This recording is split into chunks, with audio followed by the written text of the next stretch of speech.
What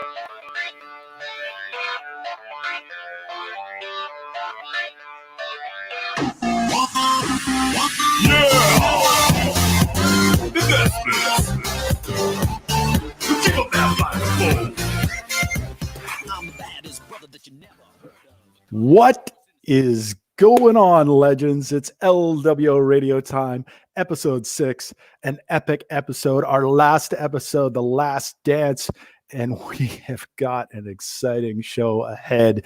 So many epic guests tonight, so many epic reveals, so much epicness. I should have just called it the epic show. I've got my best outfit on for this evening. We are ready to rock and roll, and let's get into it.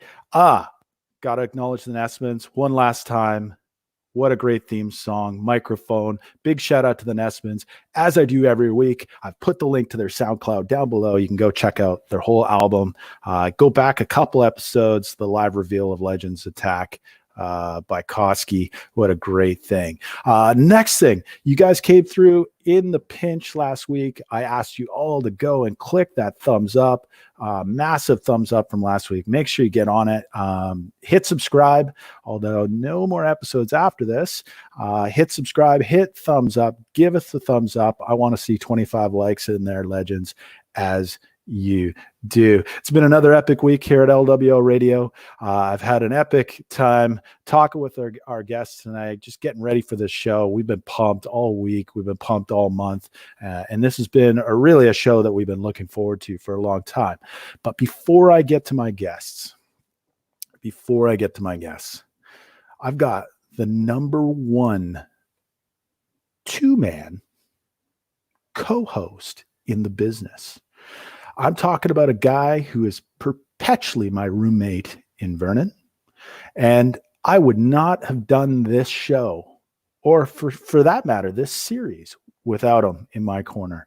I'm talking, of course, about Scotty, who's broadcasting live from a new location in Studio Rimek. Scotty?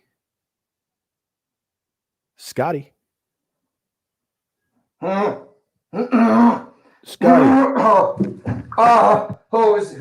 Who's there? Is that God?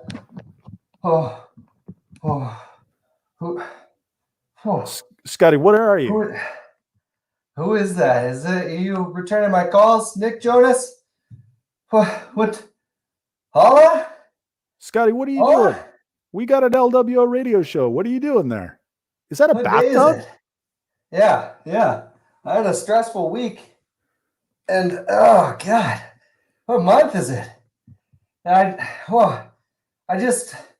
was stressed, so I popped open my best box of Copper Moon. It's a Cab Sav, I believe, and just wanted to chill out a little bit, but I must have dozed off a little bit.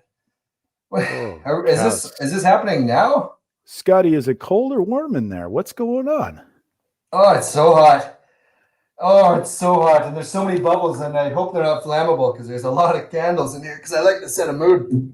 Hey, Holla, Don't get up, please. We don't want to murder the chat. Just give me a quick minute here, and I'll go reset down in the new studio. I got a brand new studio. Get yourself another glass of Copper Moon, and for God's sake, turn the camera off, man. Cab Sav, it's incredible. It's a good vintage. This box of wine is awesome. All right, Scotty.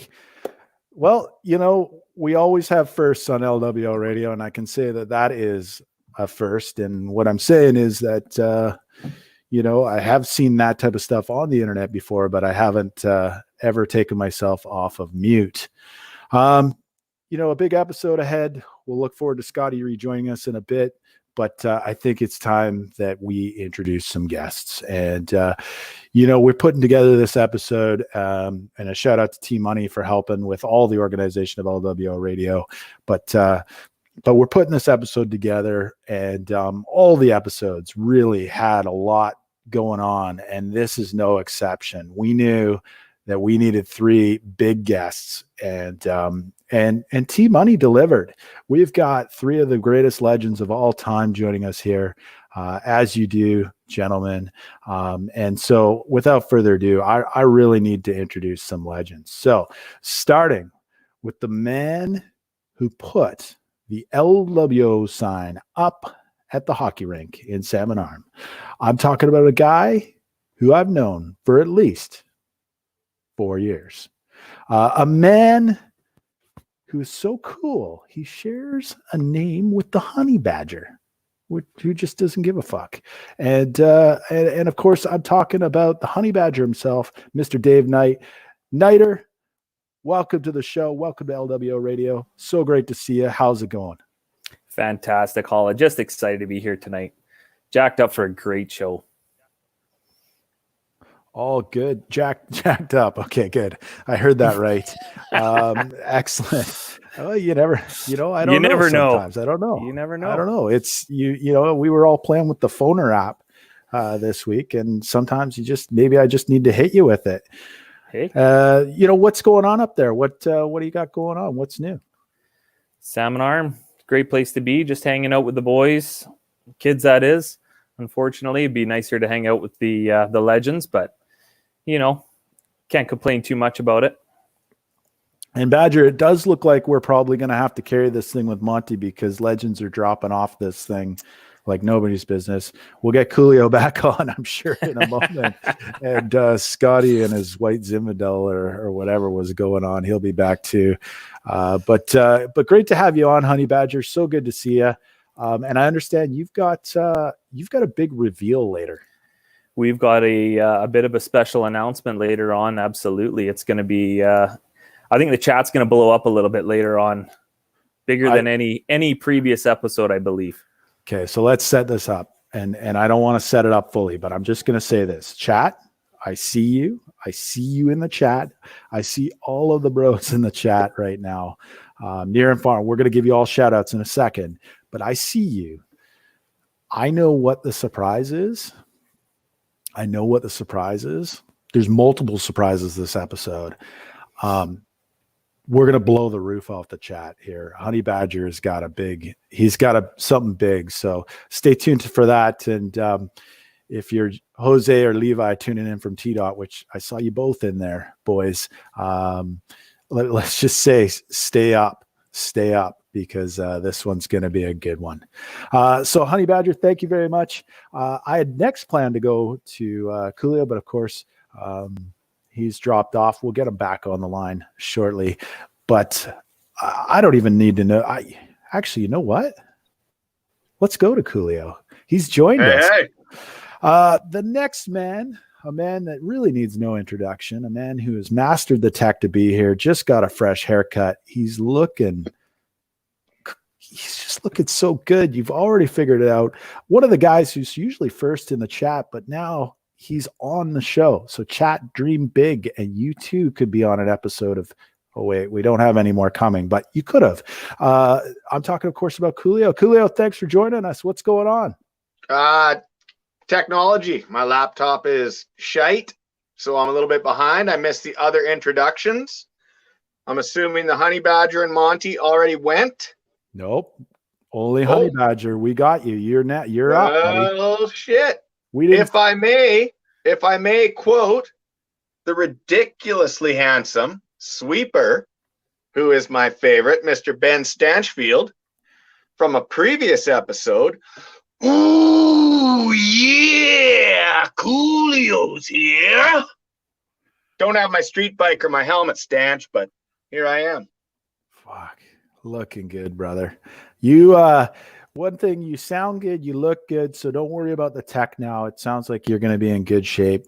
Do me a favor though, drop that phone into sideways mode and you'll get a nice panorama. Oh, how did you do that? No, don't do that. Put it back. Oh, there you go. Leave it like that. And you'll get all of that beautiful background, which is honestly, it sort of looks like Mantown, but I think it's really Camp Coolio. So great stuff. Looking good. Anyways, Coolio, welcome to the episode. Welcome to the show. We're really happy to have you on. The chat will love you. And we're going to have a good episode. Super happy to be here. Get pumped, boys. Get pumped. We got a second Coolio joining the chat, which is strange, but we'll leave that one alone. We're gonna leave you on your phone, Coolio. Okay. Oh, Coolio, we gonna bring Coolio back. There, you're on your computer now, Coolio. Yeah, I'll bounce back and forth. I love it. It's exciting stuff. I like this. What did I miss? There's multiple Coolios. This is amazing. The thing is, when you are, I'm just going to call it as it is. When you're 6 bars of handsome, when you're Wi-Fi Coolio, we expect this stuff to happen. Listen, I've kept you guys waiting long enough. We introduced Coolio. We introduced Honey Badger. We went to Scotty Too Hottie, who was literally too hot in the bath. It was scalding hot. It was a mistake. All legends. Trust me, all legends. But one legend passes them all. The number one requested guest in LWO radio history is here. The one, the only, the dancing bear, Monty. What's going on, Monty? Wow, Holla, thanks for the kind words. I've been looking forward to this all day, all week, all month since I knew I was going to be on. It's an honor and to share the stage with some more legends, especially the local boys, Ryder and Coolio. So it's going to be fun. I decided to use the old LWO AGM room, so that's where I'm broadcasting from tonight. Monty, it looks great in the background. I love the LWO sign. I love the Livewire shirt. I got to ask you, Monty, your top, it looks fresh pressed. What's going on there? You got something going on? Well, I really love the new tops, but maybe it's the stress of the whole thing, but I'm actually getting a little hot, so I'm just going to do. You're too warm, Monty. Yeah, just a little hot. Just bear with me, okay? Okay, we got Scotty and the Nude on one side. We got Coolio going full 5 bars of awesome, 6 bars of awesome, and then we got Monty, who's look. Hold on. What? Hold on, Monty. What's going on, Holla? I've seen that legendary shirt before, Monty. But when you turned around there, I don't remember there being numbers on the back. What's up with that? Well, it's a little preview of some hot new merch that's going to be on the market. What? We had such a good response from our when we had our black tees with the nice muted LWO, and some of the requests were to have another batch. And my brother Gwil's wife Tara, this is my birthday present. He got one made up for Gwil, myself, and Gammy. And so we decided to, we're going to test it out and see how it looks. Chat, tell us how it looks. Champ's already weighed in. Look at this. Yeah. And bait. Holy cow. Yeah, so we'll be definitely getting these to all the boys, because I know there's a lot of boys now that don't have the black ones in there. So we'll be doing this. Monty. Sorry to usually all merchandise decisions are Troy and Max purview, but Monty, the thing I love is that you have set a really high standard for any future guest of this show to just so casually peel off the new quarter zip and just nonchalantly drop it in there. Unbelievable, Monty. You're my favorite. Honey Badger and Coolio are tied for favorites, but you're my favorite. Awesome, boys. Listen, couple quick things. We've got a lot to get through tonight. A lot of exciting content. I've introduced the guests. Monty's looking like money. But before I go any further, it's time to just acknowledge some of the boys that have joined us in the chat. And I'm going to start with Babe first. He was in 17 minutes before we even started. Bait still has a boner waiting for this. You can use the phoner on that, Bait. That will help you. Bulas was right there with him, and the champ was there. Great to see you guys. Guy, I haven't seen watching live, but a guy we were all thinking about last weekend for sure, Rich Stewart. Great to see you online. Predator and Jose.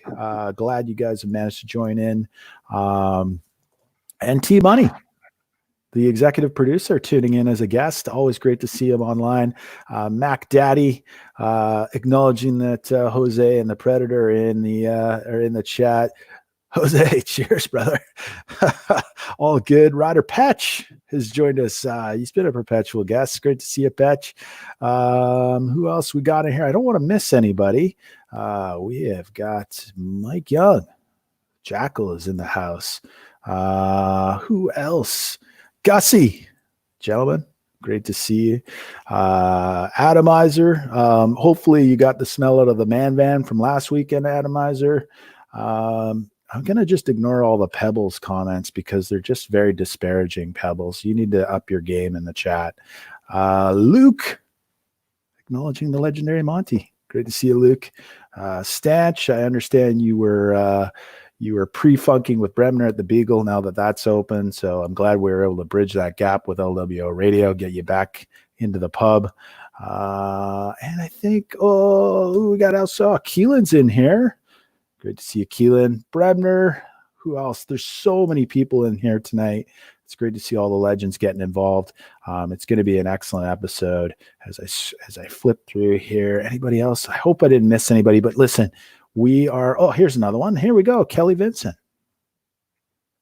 Kelly is giving you some advice, Monty, and I think you should take it because you already have with the shirt reveal. But as you tied with the who wore it better from episode 3, I think you should take her advice and just blow it up. Anyway, so big shout out to everyone who's in the chat getting involved tonight. Get involved. Oh, Britchie, almost missed you, buddy. But listen, going to be an epic episode. Like I said, we got a lot going on, and we're going to have a lot of fun tonight. Next thing I want to just talk about, usually we talk about reviews from last episode. And you all know there was just 3 hours of just epicness last week. We had so much fun. Great episode. The longer that episode goes, the more I slur my words. So that tells you what was going on. But listen, before we get into it, I'd rather not do a review this week. And in exchange or in addition, what I'd like to do is just share some photos because last week marked Vernon 2020. We weren't able to go. Yet some legends made the pilgrimage. And for that, I think it is truly amazing. I got some photos on Saturday. I was, quite frankly, I was a little bit disappointed because if I'd known, I would have been on a ferry. And so I want to share those now with all the legends worldwide. Look at these bros. So we got Monty, Guy, Niter, Dolly's there. Who's the other guy? Is that Diamond Joe, Monty? Yeah, he's giving the nod. So looking great. Look at that. They've got their own beer garden. Epic. And a few other pictures. Of course, the champ was there. Great to see you, champ. You're looking good, buddy. Looks like the episode 2 has been good for you. I'm assuming that the 5% stand-up peeing happened here at the beer garden because I don't see any facilities. But let us know in the chat, of course, as you do. Look at this photo. They're all just chilling. There was, of course, a video of Days of the Week, but it was a little too pixelated to share on LWO Radio, but the boys were representing. I like this one as well. Looking good. They got the tent, the fuzzy dice, a few beers in hand. Great to see. And this photo, I want to talk, Coolio, I want to come to you just for a second here. For those of you who don't know, who are these guys and why is this picture important, Coolio?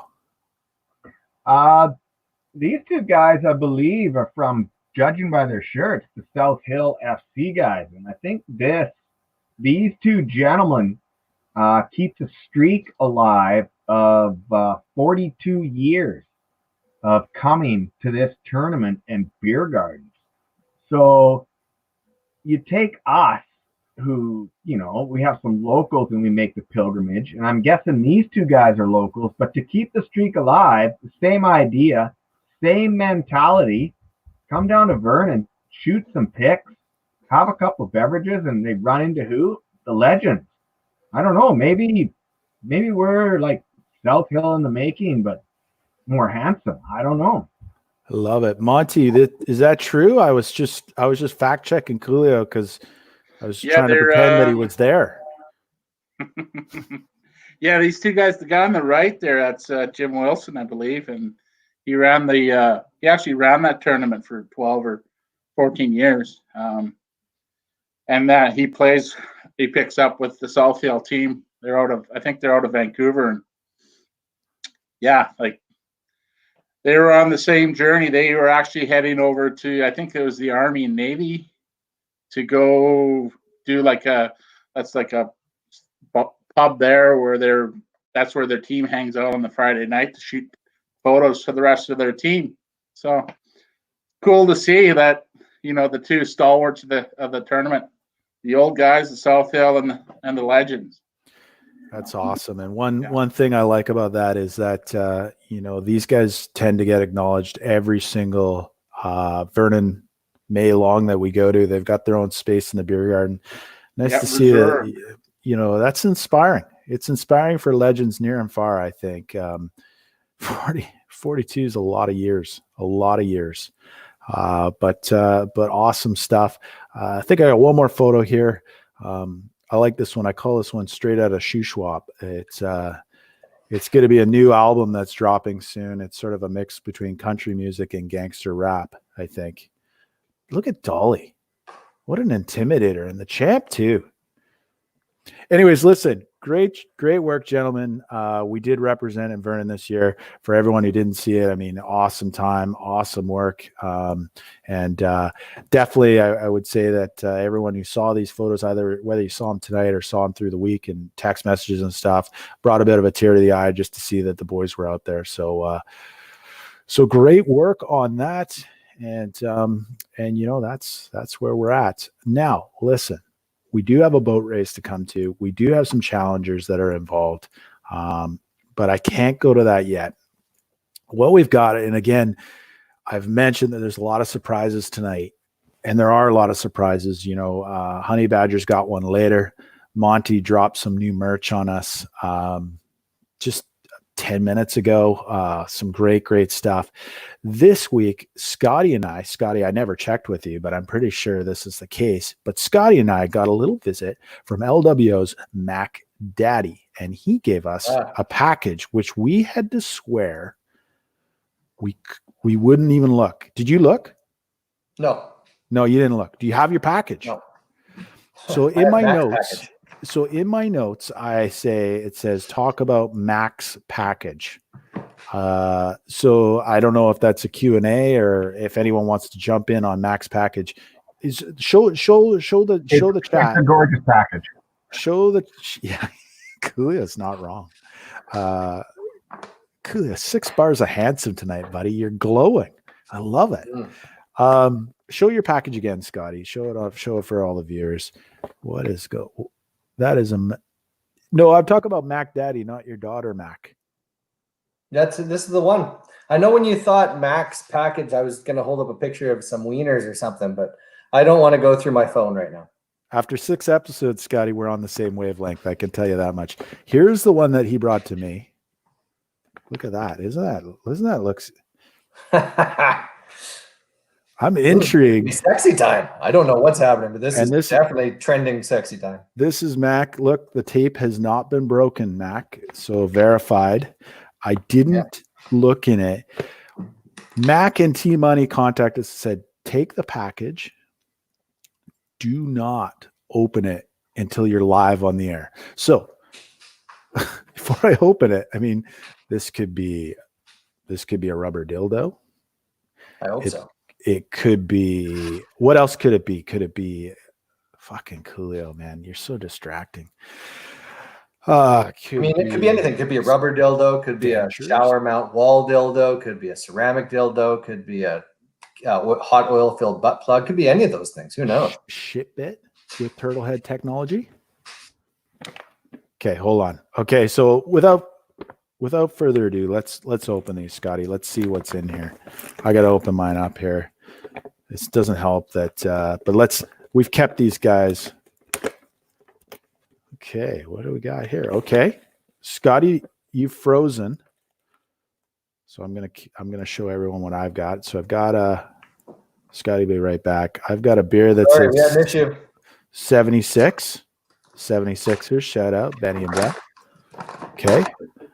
What do you got in there, Scotty? You got anything else? I got something else in here. I don't know what this is. Oh. I also have a 76er, which I am not, but I do support. Supports the 76ers. Oh boy. I see what this is. It's pretty sweet. This is very good. Holy shit. Holy shit. Wow. That was a real thing in my hands. Handsome. Just when I think you couldn't I want it. any lower, you go and outdo yourself, Mac. Fuck. Wow. Scotty, are you going to put yours on? I'll put mine on when we get the guests going, but holy crap. That's 2 t-shirt reveals in the first 26 minutes of LWO radio. Both complete handsome. And Mac, a piss hot beer, don't forget. yeah, I'm not touching that. I've got cold ones here. Mac, T-Money, you guys are legends. Thank you. Thanks, lads. Chat's going crazy. They want one. I have no idea what the story is behind them. Keep in mind, we've got Monty's kits coming. We got a whole lot of stuff going on here. Unbelievable. Thanks, guys. All right. What's our next section? I feel like we've run a marathon already. Coolio has been changing outfits. If you haven't noticed, he looks so handsome. His tech is working. Just a quick shout out to the Honey Badger, making sure you're still there, brother. We've been doing a lot of gum flapping, but that's the way we roll. So, wow. Unbelievable. So I think probably the next thing to do is boat race. So let's set this sucker up. I know we've been excited about this. 2 episodes ago, we had the legends of hockey join us. Britchie, Koski, we had T-Money, and we had Scotty and Anchor. They did a full 20 Mississippi boat race. They threw it down. Quite frankly, they threw it down. They did a great job. Chat at the time were unhappy with the timing. Last week's episodes, the challengers, Perry, Adam, RG, who may or may not have finished his beer, or he finished it and maybe a little bit came back. We won't fact check that.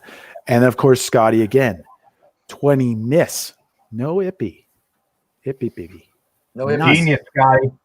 No ippy piece. Thanks. So tonight, the boys have elected to throw down on that challenge. They've got their beers ready. I don't want to break with tradition, so I'm going to chug a beer out of a can, really weak sauce style. Let me open that up. Stupid is, stupid does. Hold on. Let me open it up. I'm going to chug this beer because I don't want to leave my guests out hanging. No. Scotty, what's I almost our order, feel boys?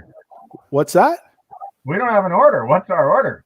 Oh, I'll reveal the order when we come back. It was picked when you were connecting. I can't remember what I think you're in the 3 spot, Coolio. Okay. Here it is. Listen to that sound too. Yeah. Love the gurgle. Loving the gurgle. What is that drop in there, Monty? Dynamite. Oh, decent, Holla. Well done. I got to do it, boys. I can't leave you hanging. I know it's not the quickest way to down it, but that's just the way I did it the first time, and we got to stick to tradition, boys. You need yourself a funnel. And chat, you're gonna. I don't listen. We're not gonna go there tonight on the butt chugging. I think that might be a feature that doesn't make it on air. But listen, here's the thing, boys. We've got a boat race. The order was decided. Who was going? Was it Honey Badger? You're going first. I'm lining it up. Yep. Then we're going to the legendary Monty in the 2 spot. Over to Coolio, and Scotty, you're going to be the anchor again. And like you said, All right. you're going to have to bring it home, but you're going to win no matter what. So that's the big reveal. Chat, you need to keep us honest here. You can join me in the countdowns. Honey Badger, you ready? You got to show the beer. He's got a glass. Well done. Didn't do it out of a can like a rookie, like Holla. Can I have a second, Holla? Can I have a second? Yeah, you need a sec to prep. Monty. Yeah. Honey Badger. You know it. This is 2 teams right here. This is Beer Badger. Let's go. You know it. Let's go.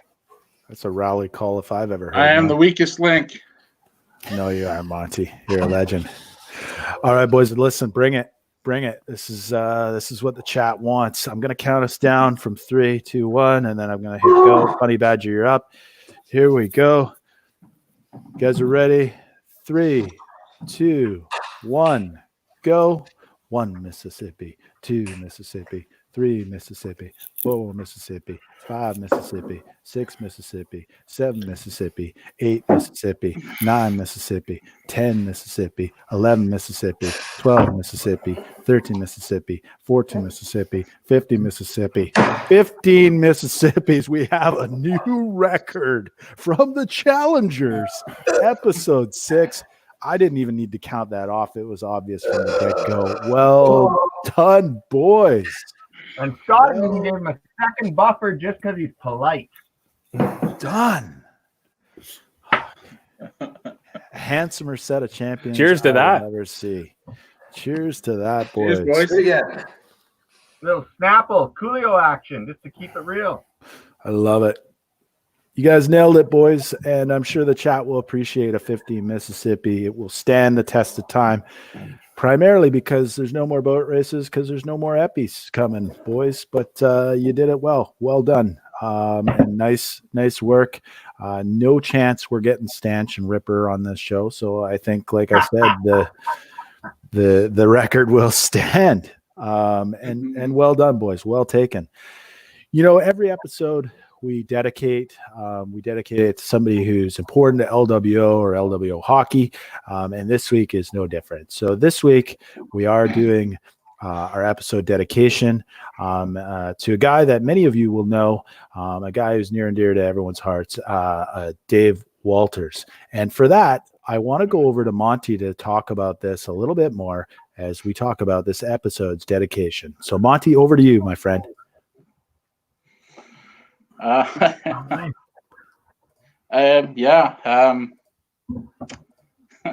It's I can't make any promises here, but he was just a guy who always believed in the team aspect of the game.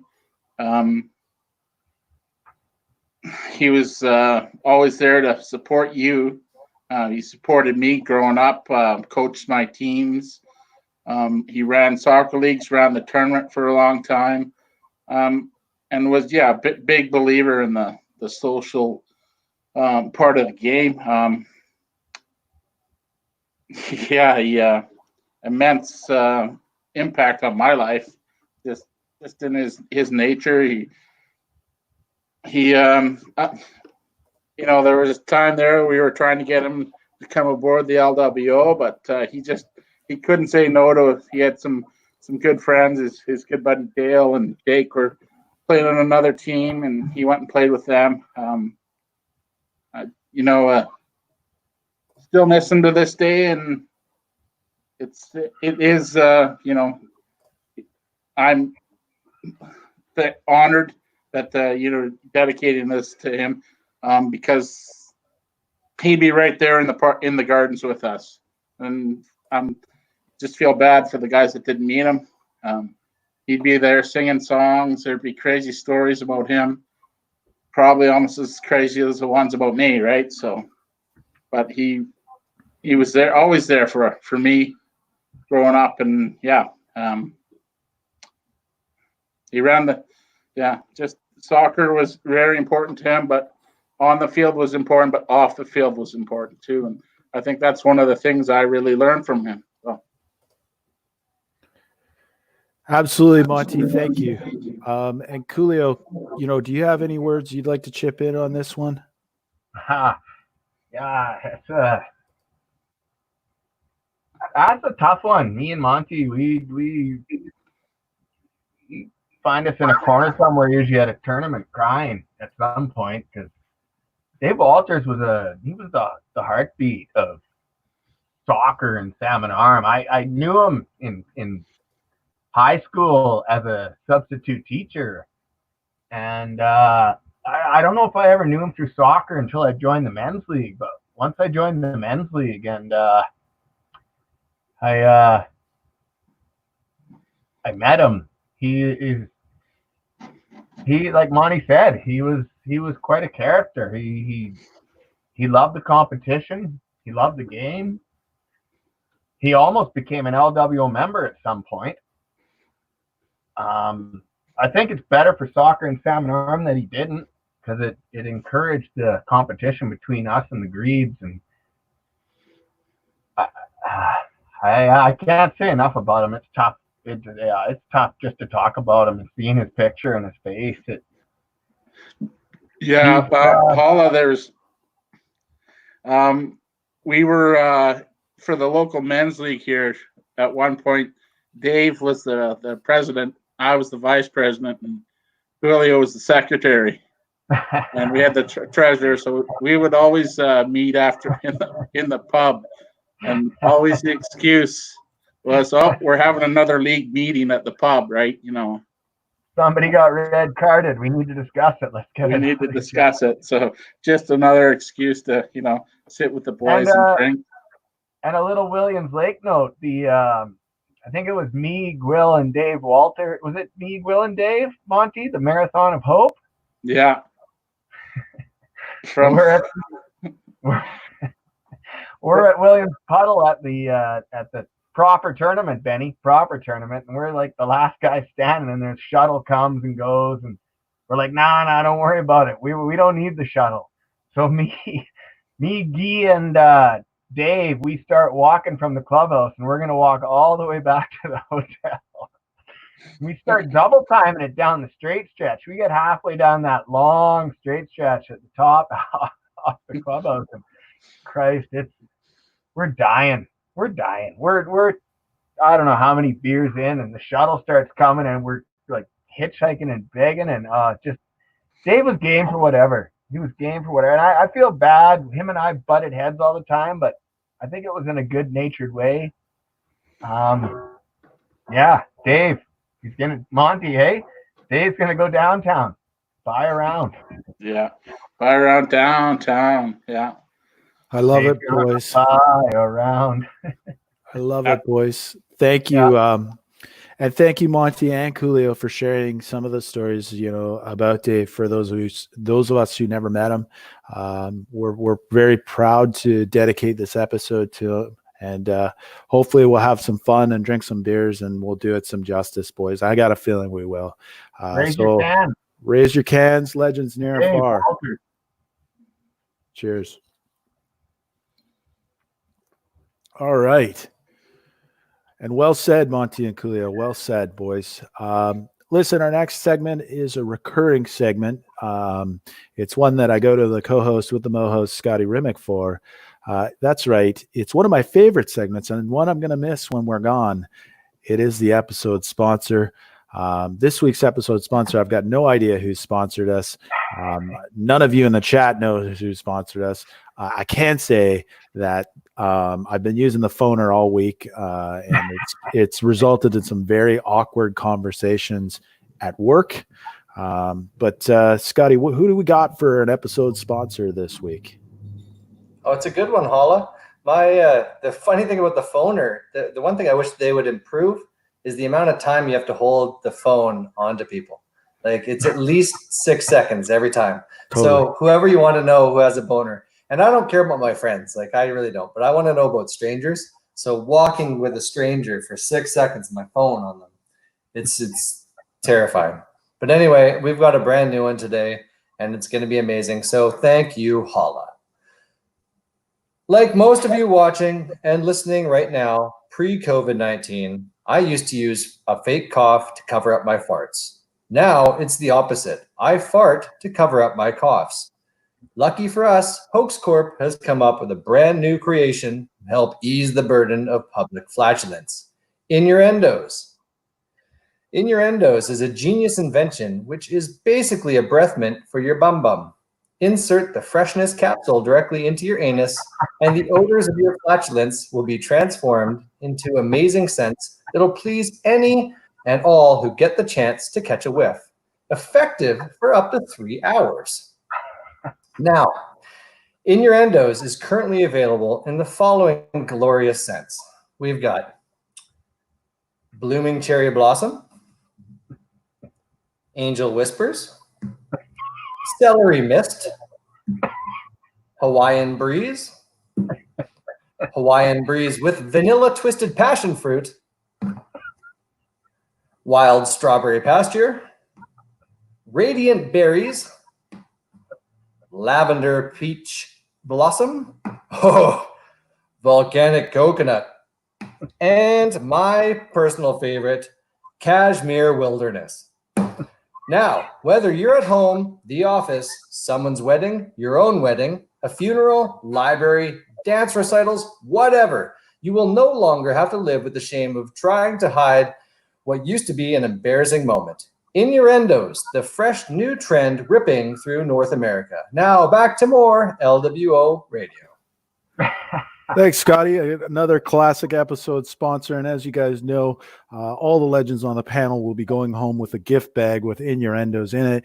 We've been using them all week. The Celery Mist is a sleeper. Do not sleep on that one. It has been a big hit here at Holla's household. It's a Innuendos. yeah. Cashmere Wilderness. Router Patch. Yes, absolutely. Cashmere Wilderness. It's been a big hit.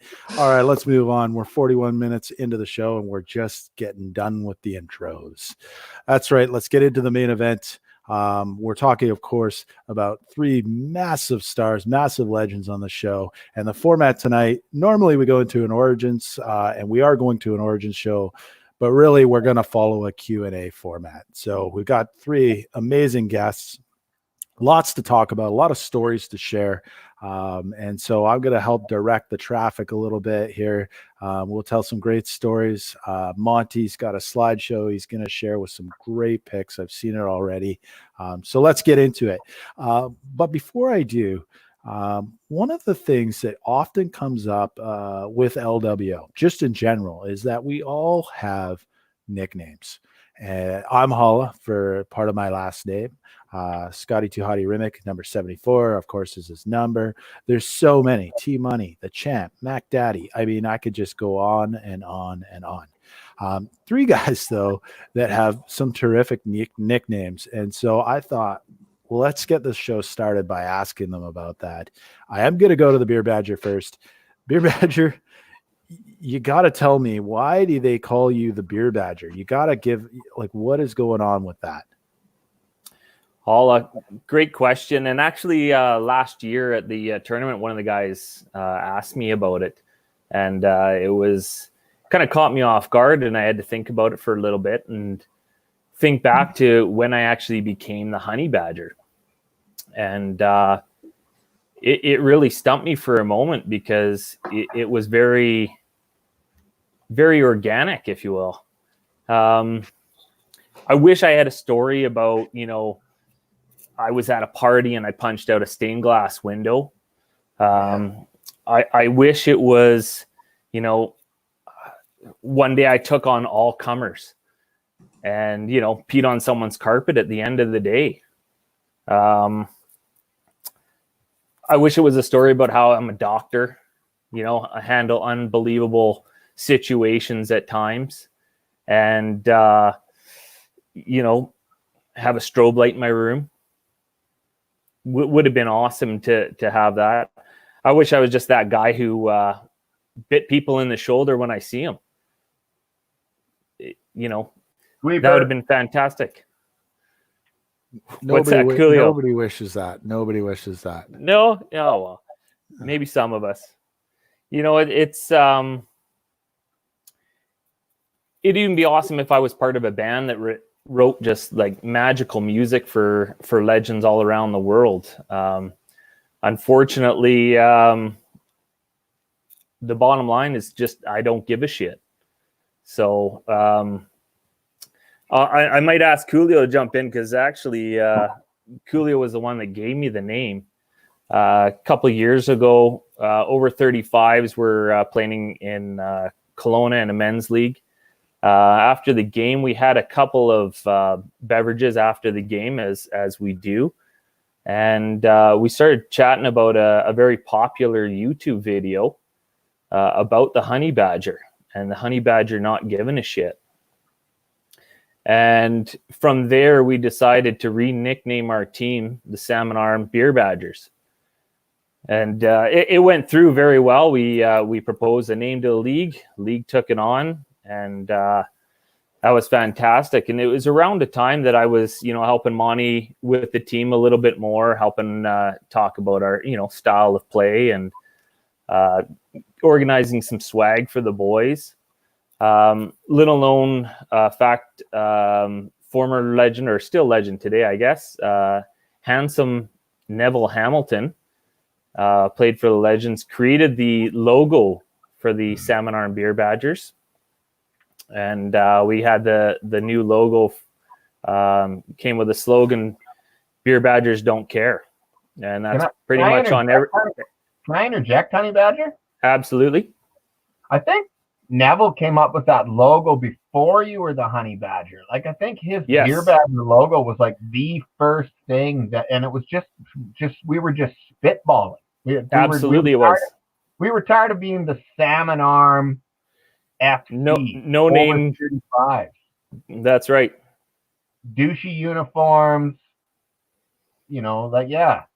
And then we were, well, what, we like to drink beer, and Neville went home and created this epic, just dynamite, biggest logo any sponsor had ever seen. We tried to send it off to stitching companies, and they sent it back and said, that's too much. We can't do that. It was too epic to put on a jersey.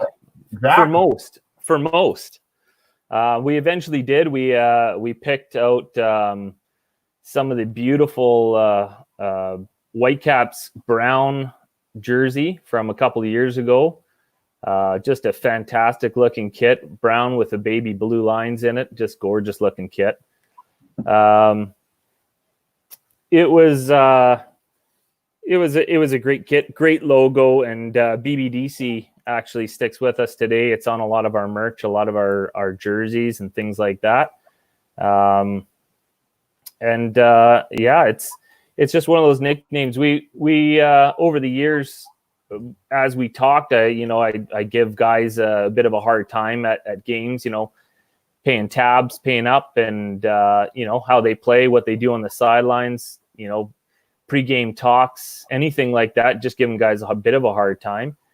And Coolio just started sliding it in there. Everybody needs to listen to the Honey Badger. And as it kind of kept coming up, kept going on, I just kind of adopted it a little bit more every week, every time it came up. And over time, it's just been adopted, and I just run with it now. And I've taken the Honey Badger on a little bit more serious. I love it. Yeah. Now, great nickname, by the way, Beer Badger. And for me, I want to call you Niter, but I think the Beer Badger is just so much more legendary. Absolutely. Yeah, I love it. Now, I am going to ask Monty about Coolio, but Coolio, do you know how Monty got his nickname, or are we asking Monty how he got his nickname? Well, let me start it off. Start it off, and I'll let Monty take over. So back in the early '90s, I was hard as F. I mean, I was a gangsta. Still are. No, wait, I was a skinny white kid, and I listened to hip hop. And religiously, I had a lowered Civic. Man, it didn't get any harder than that in Salmon Arm. And we're at a party, and I believe it's at the Champ's house, if I'm not mistaken. And actually, I don't think Monty is even a part of the Livewire yet. I don't think he is an official member yet. So he's calling out an official member, and Monty, I'll let you take it from there. Well, yeah, it was at. Let me chuck in just beer. No beer. No beer. Till about 2000, I don't know, 8, 10, 2. I don't know. Monty, go ahead. Yeah, when it was at Wade's parents' place in town. They were having a friends get together. A lot of the soccer players were there, and as cool as it, and I wasn't playing on the Livewire then. I think that it was around 94, 95, or not. I think it was 94, and I played against Coolio. And when you play against Coolio, you don't like Coolio, right? You don't get to know him. I call it the Coolio effect, right? At first, you don't like this guy, but then you get to play with him, you get to know him, then you get to love him, right? So I was really beginning stages of the Coolio effect. I had little patience for him. He was loud, abrasive. He kicked you on the field. It's a bit of a dick, right? And it was Gangster's Paradise, like Coolio was on. And Brad's over there sipping his coolers, thinking he's the shit. And he's like, "Hey, boys, turn it up. It's Coolio." And I wasn't drunk enough at this point. I just couldn't take it. And I said, "Shut your boosh, Coolio. Shut your boosh." And ever since then, it stopped. And Coolio was like, I think I don't know if you jumped on board fully. Yeah, I love that. But it just really stuck. And that's the weird way about nicknames with they just stick. They come out of randomness. I told him to shut his boosh, Coolio, and 25 years later, it's still going strong, right? To be fair, the rules with nicknames is you cannot give yourself, you can't give, otherwise, Costanza's T-Bone and not Coco, right? I mean, that's the rules. Well, the interesting thing, Holla, is during one of our games. Oh, I was going to say, side note to the story. Is this old school, Monty? Yeah, with old school. What a beauty that guy is. And he's asking Coolio to pass him the ball. He's like, Coolio, I'm open. And Coolio's like, it's Coolio. Whatever. Like old school, just he didn't care. He was fully embraced. Like the old school was the veteran, the rock at the back. He didn't. This was game time. I don't care about your fucking name. Give me the ball. Beautiful. I love it. So that's the first rule. You don't give yourself a nickname. The second rule is if you get a nickname, you gotta own it. And Coolio, you've owned it. I think it's safe to say. Now, there you go. Another reveal on LWO Radio. I bet you there were a few legends in the chat who've never heard that story. So thank you for sharing it. But what everyone wants to know, Monty, how did you get the nickname Monty? Like, Coolio, are you going to tell the story? Is that what's going on? I'm not the one. No, I wasn't there. I got it. I met Monty as Monty. Monty. Actually, I know what it's about, but yeah. Tell us the story, Monty. There's a Legend of Hockey member was probably one of the key guys behind this. It's Ryder Petch. And we lived together when I went down to university in Victoria. There was about 6 guys from Salmon Arm living in the house. And it was me, Ryder, our buddy Mike and Rob and Dan Cowan, and Jake Cowan, and we're all living together. And at that time, right before school, like Labor Day weekend, we were going to the Castaway soccer tournament from Salmon Arm. So that year it was 93. I went down the tournament. With all my brothers were there. There was, I don't know, about 10 or 12 guys from Salmon Arm. And back in the day, it's, oh, hey, let's check out this establishment, Monty's in Victoria. So I'm down there with the soccer guys. I'm just, young guy in the city. Okay, we go to the stripper bar. We go to Monty's. And then we go again. I think we went like Friday night and Saturday. We had time on our hands. Let's go for another show. And so then I went back, and then school started the next week. And then I was telling the boys, hey, it was pretty fun, So then we ended up going to Monty's again, like on the Friday. And it was still like the same dancers were going. And I was like, oh, yeah, she'll do this and that, right? And I was kind of being the guy leading oh, yeah, you get your drinks here, like I've been there. I've only been there twice, but it was all on a third time in a week. And I think it was Ryder Pets was one of the guys, hey, you've been going there so often, like we should start calling you Monty.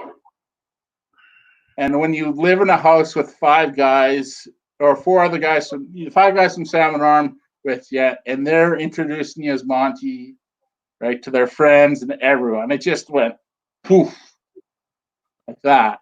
And for the, other people's, other friends' parents are, oh, why do they call you Monty? And I'm like, I would make up it's from a skit in Monty Python or something like that, right? Just like, but I think your nickname is stuck when you're either your parent. My mom actually used it once, and all my nieces and nephews know me as Uncle Monty. So you don't bother fighting it. I love it, Monty. What a story. He'll be sad to know that a couple of years back, the legendary Monty's in Victoria burnt to the ground. But yeah, I know. On that day, because I was at work and I go for lunch, I had my phone in my lunchbox. I had like 65 messages, and it was all a text loop about Monty's burning down.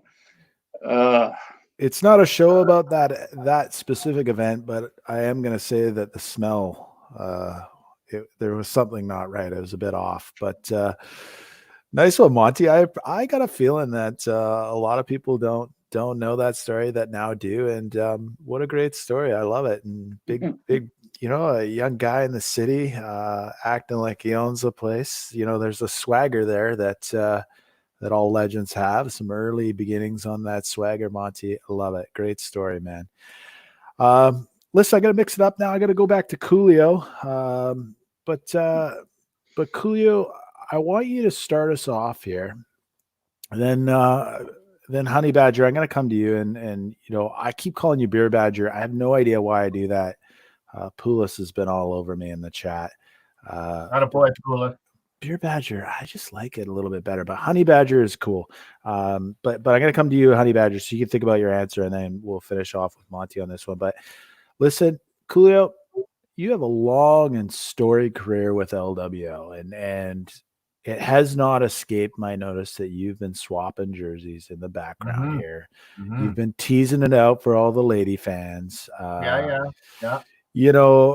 I want you to tell us, what is your personal history with LWO? How do the mighty Coolio? I mean, how do we? We talked about the Civic. We talked about pissing everybody off. But I need to know, Coolio, how does this come to be? In fact, the chat demands it. How does Coolio become a part of the LWO? Well, first off, you can fit a full pea in a Powerade bottle. Impressive. I've never been able to do that. Okay. Yeah, I know. I've heard about that. Well, it's help me out here, chat. Mac Daddy or T-Roy, Monty, Poulos. It's 1992 or 93 summer. the SOS United, the Steve Miller High School team, joins the men's league. I want to say it was 93. We only played 1 year. Mac Daddy, somebody quick chat. I'm going to pause and Holla pick up on that. It was 1 year, right? It was 1 year. Yeah. You pick up on it? Two. 1 year. Did we do 2 years, Monty? Were we 2 years? Yeah, it was 92 and 93, I believe. Okay, so the SOS United was in the men's league 92, 93. I think Mac Daddy played with us in 92, and then I want to say 91. No, it wasn't 91, Mac. I was in grade 10. It wasn't 91. Idiot. So to hell with the chat. I didn't know. Yeah, 98. So anyways, yeah. So it was 92 summer. Anyway, so I played with my high school team. Played with my high school team for a year. I learned what the men's league is. The live wire at the time, the future LWO, is called the Players Pub Strikers. And we're on the high school team. We play some games against them. And then the following spring, I'm at a Bev Smith basketball camp or just some spring league basketball. And a gentleman by the name of Mike Bailey is in it as well. And I tell him I'm looking to play some soccer because the high school team isn't going to be, this is 94. The high school team doesn't exist anymore. And he invites me out to come play with this same team, but new team. So I think they've already lined it up. It's the Live Wire Lightning. So that's my start. I start with the Live Wire Lightning, 1994.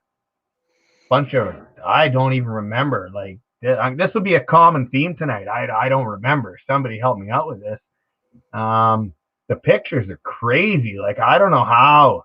I've heard about over the years this August long weekend soccer tournament, how tough it is to win. And I look back on the pictures and go, how did they even let us on the field? Like, just ridiculous. I'm not a great soccer player at that point. I don't know if I ever was a great soccer player, if I am a great soccer player, but I get out there with Mike Bailey and this team, the Live Wire Lightning, and we enter this tournament in 1994, the August long weekend tournament. And I'm getting these pep talks that this is a big, I was 8. Yes. It was a big deal to some of these guys, especially Monty's brother Gammy, the Godfather. Like this was a big deal, and this guy was on us. So we play this tournament, we play these games, we pick up a couple of guys. Neil Rogers, good guy, hard as F. Old school, hard as F. Like I honestly don't remember, but we play this tournament and we end up winning it. And apparently it was a huge, I had no idea. This was a big deal. I guess Salmon Arm teams have been going in this tournament for years and failing miserably. And we just walked in with our league team. That was the thing, it was our league team, and we just walked in. We didn't stroll through it. It was a slugfest, but we ended up winning it.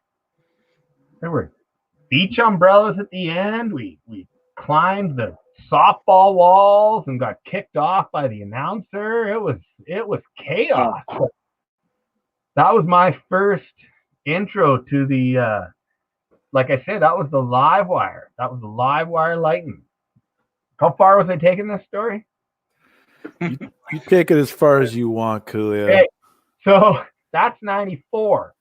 95 rolls around and I quit. I tap out. I go mountain biking for a year. And August long weekend, 95 rolls around, and the Godfather, I'm working at Askews downtown, and the Godfather, he comes strolling into the produce department on a Thursday afternoon right before August. I mean, I'm not dumb. I know what's going on. It's August long weekend. And I see him coming. I'm like, all right, I haven't been there for a year. I haven't played a game of a stitch of soccer, but Godfather wants me to come out and defend the title. And he doesn't use Coolio. He's like, hey, Brad. Hey, that exchange student that you go to school with, Anders Fromm, that played for us in '94. Do you know how to get a hold of him? I'm like, comes into my produce department not to buy bananas, not to get my help, but to usurp a phone number from me, of all things. So, yeah, that kind of stung. So that might be the pill that got me back into it. I come back in '96, and Monty helped me out here. I don't honestly know. Not in '96. How did I get back into the fold? Did they just take me back with open arms? Did I have to buy everyone beer all year? No, I think you're back in the fold, and that's actually by the time I got back to playing in '96 and joined the team, that you were already on that. So I don't honestly remember if you were back in full in '96. So '96, '97, like we've got as the LWO. I mean, I don't know if we even exist yet. I mean, we've got no identity. We've got no swagger. '94. This is what we're wearing. We don't even have proper kit. I mean, we win '95. I miss it. We don't win '96. We don't win. We've got no swagger. We've got no swag. We're not anything. We're nothing. We don't even know. We most of the guys I think are still in town. '97. It's all a mystery. But '98, we get our yellow. We get our yellow. We come up with LWO. '96, I think, is when we came up with LWO. '96, Monty. We come up with LWO. Actually, I remember writing it on the tournament schedule. Funny thing, I got them in the background. The '98 one is '98, I think, because we always want to have we're entered as the Live Our Lightning in that tournament. Yeah.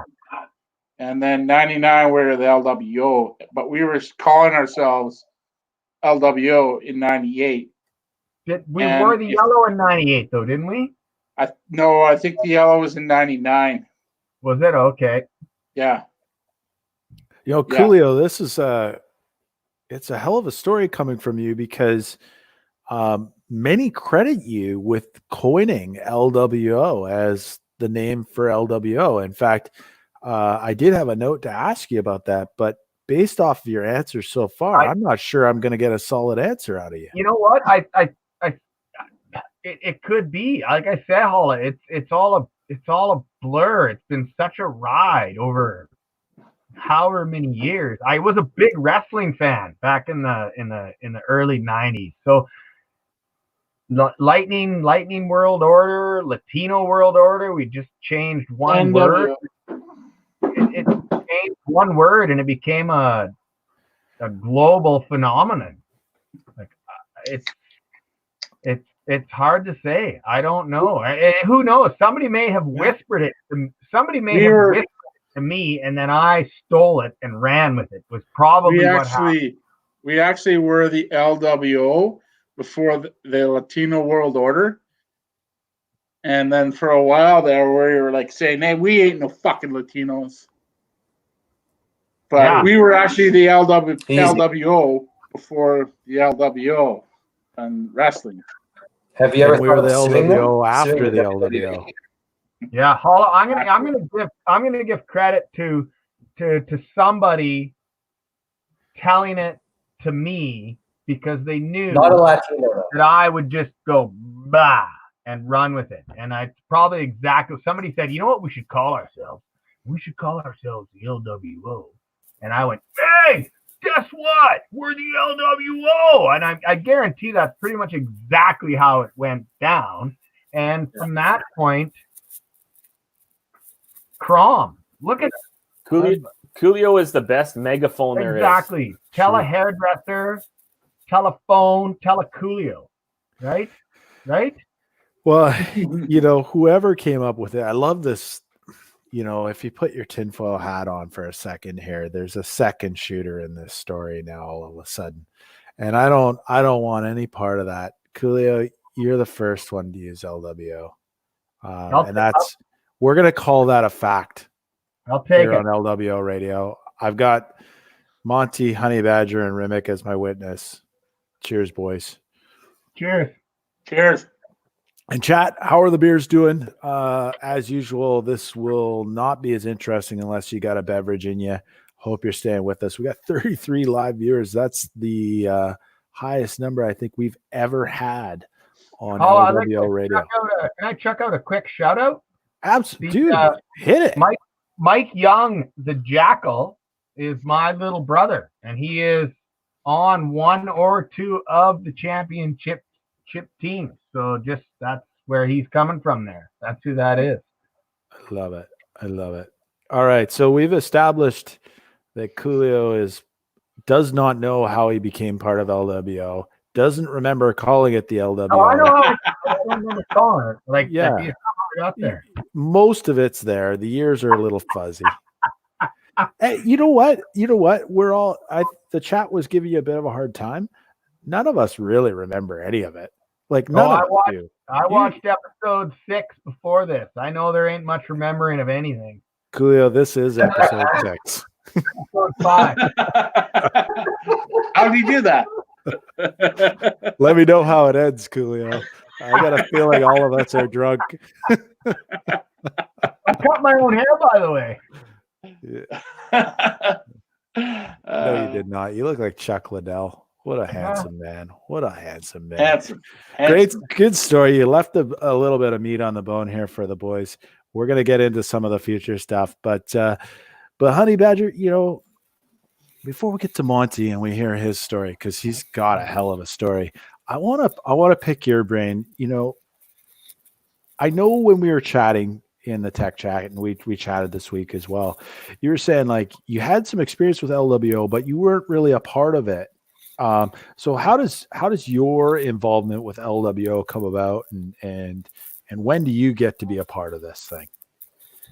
It's a fun story there because it started years ago when I first joined NOD at the time. And then as I reached 30, I was able to join the over 35 team as an underage player. And so I joined the team, joined the over 35s, and started riding down to Vernon, Kelowna with Coolio and Monty on a weekly basis. And throughout the year, we, chat and have a good time. And every year it seemed that as we got closer to, March, April, May, the stories would just take a more of a direct path somewhere. And so I'd start to hear about stories of Williams Lake. I'd start to hear stories of 7-a-side tournaments. I heard stories of Monty hitting a penalty shot, I believe, that went off the crossbar and out to center. I heard stories of parties at Spilly's mom's place. I'd hear about live wire nights and just crazy stories. The list just goes on and on of these stories that I'd hear. And, a 10-man step over. Who's heard of a 10-man step over? But these guys talk about it, and every year as we got into April and May, they'd be dressed in black and yellow as we head down to these games. Every week they'd be chirping guys, you guys don't know about black and yellow. And I thought, man, these guys they were as excited as finding out where Santa and the Easter Bunny live on Halloween, and hitting their houses up, just jacked up, just so excited. And I thought, geez, this is just unbelievable that they just love this group so much. I don't understand it. So I thought I'd heard a majority of the stories just riding down with these guys. But, over the years, hearing more and more, going to, all these different legend events, it's just, you hear more and more. There's always one more story you just haven't heard. So 2011, the last year of the tournament was actually the first year I played in the tournament. Maybe I'm a jinx, I don't know. But played in the tournament that year, played with the NOD that year, hung around with a bunch of the LWO guys, hung out in the beer garden behind field number 2 quite a bit. Got introduced to a lot of them. I actually started going to the tournament with a guy from around here. His name was Evo. We called him the Dutch Bastard. Quality guy. We used to do bikes and beers. So we'd bike up to the tournament, crush a bunch of beers, and then try to ride bikes home again.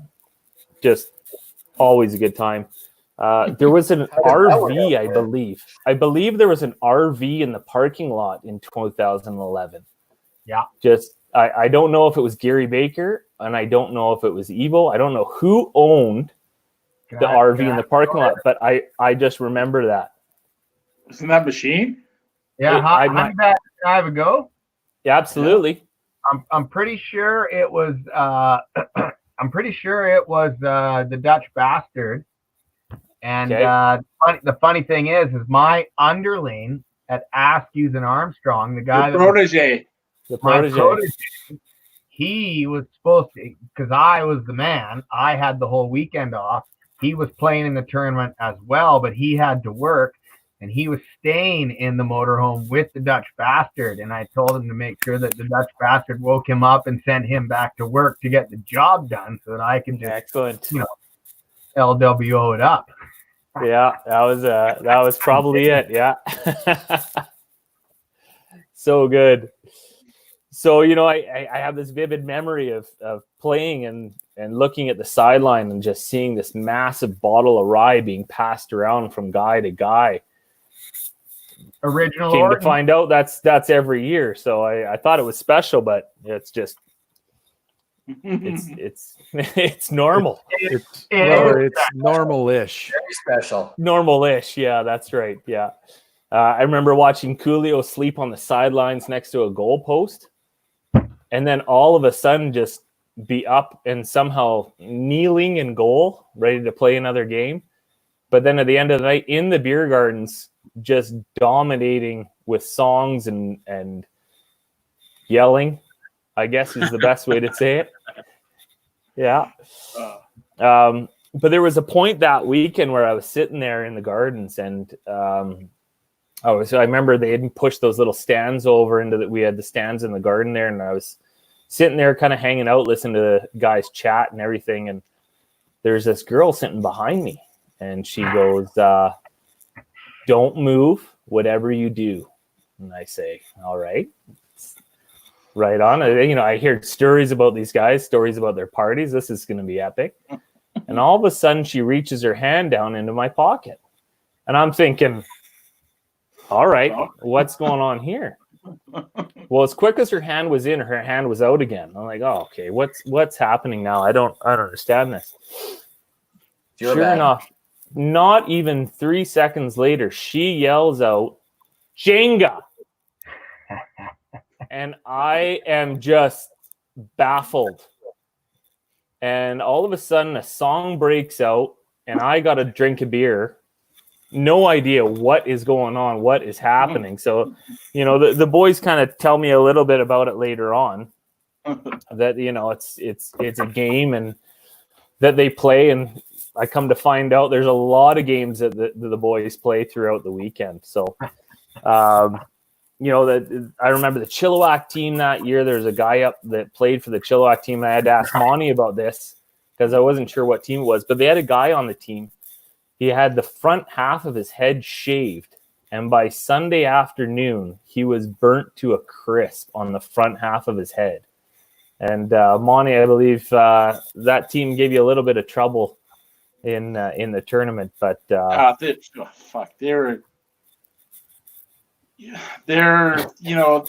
thought, oh, they're a fun-loving group, but they didn't spend a fucking dime in our beer gardens, and they did just piles of drugs, like piles.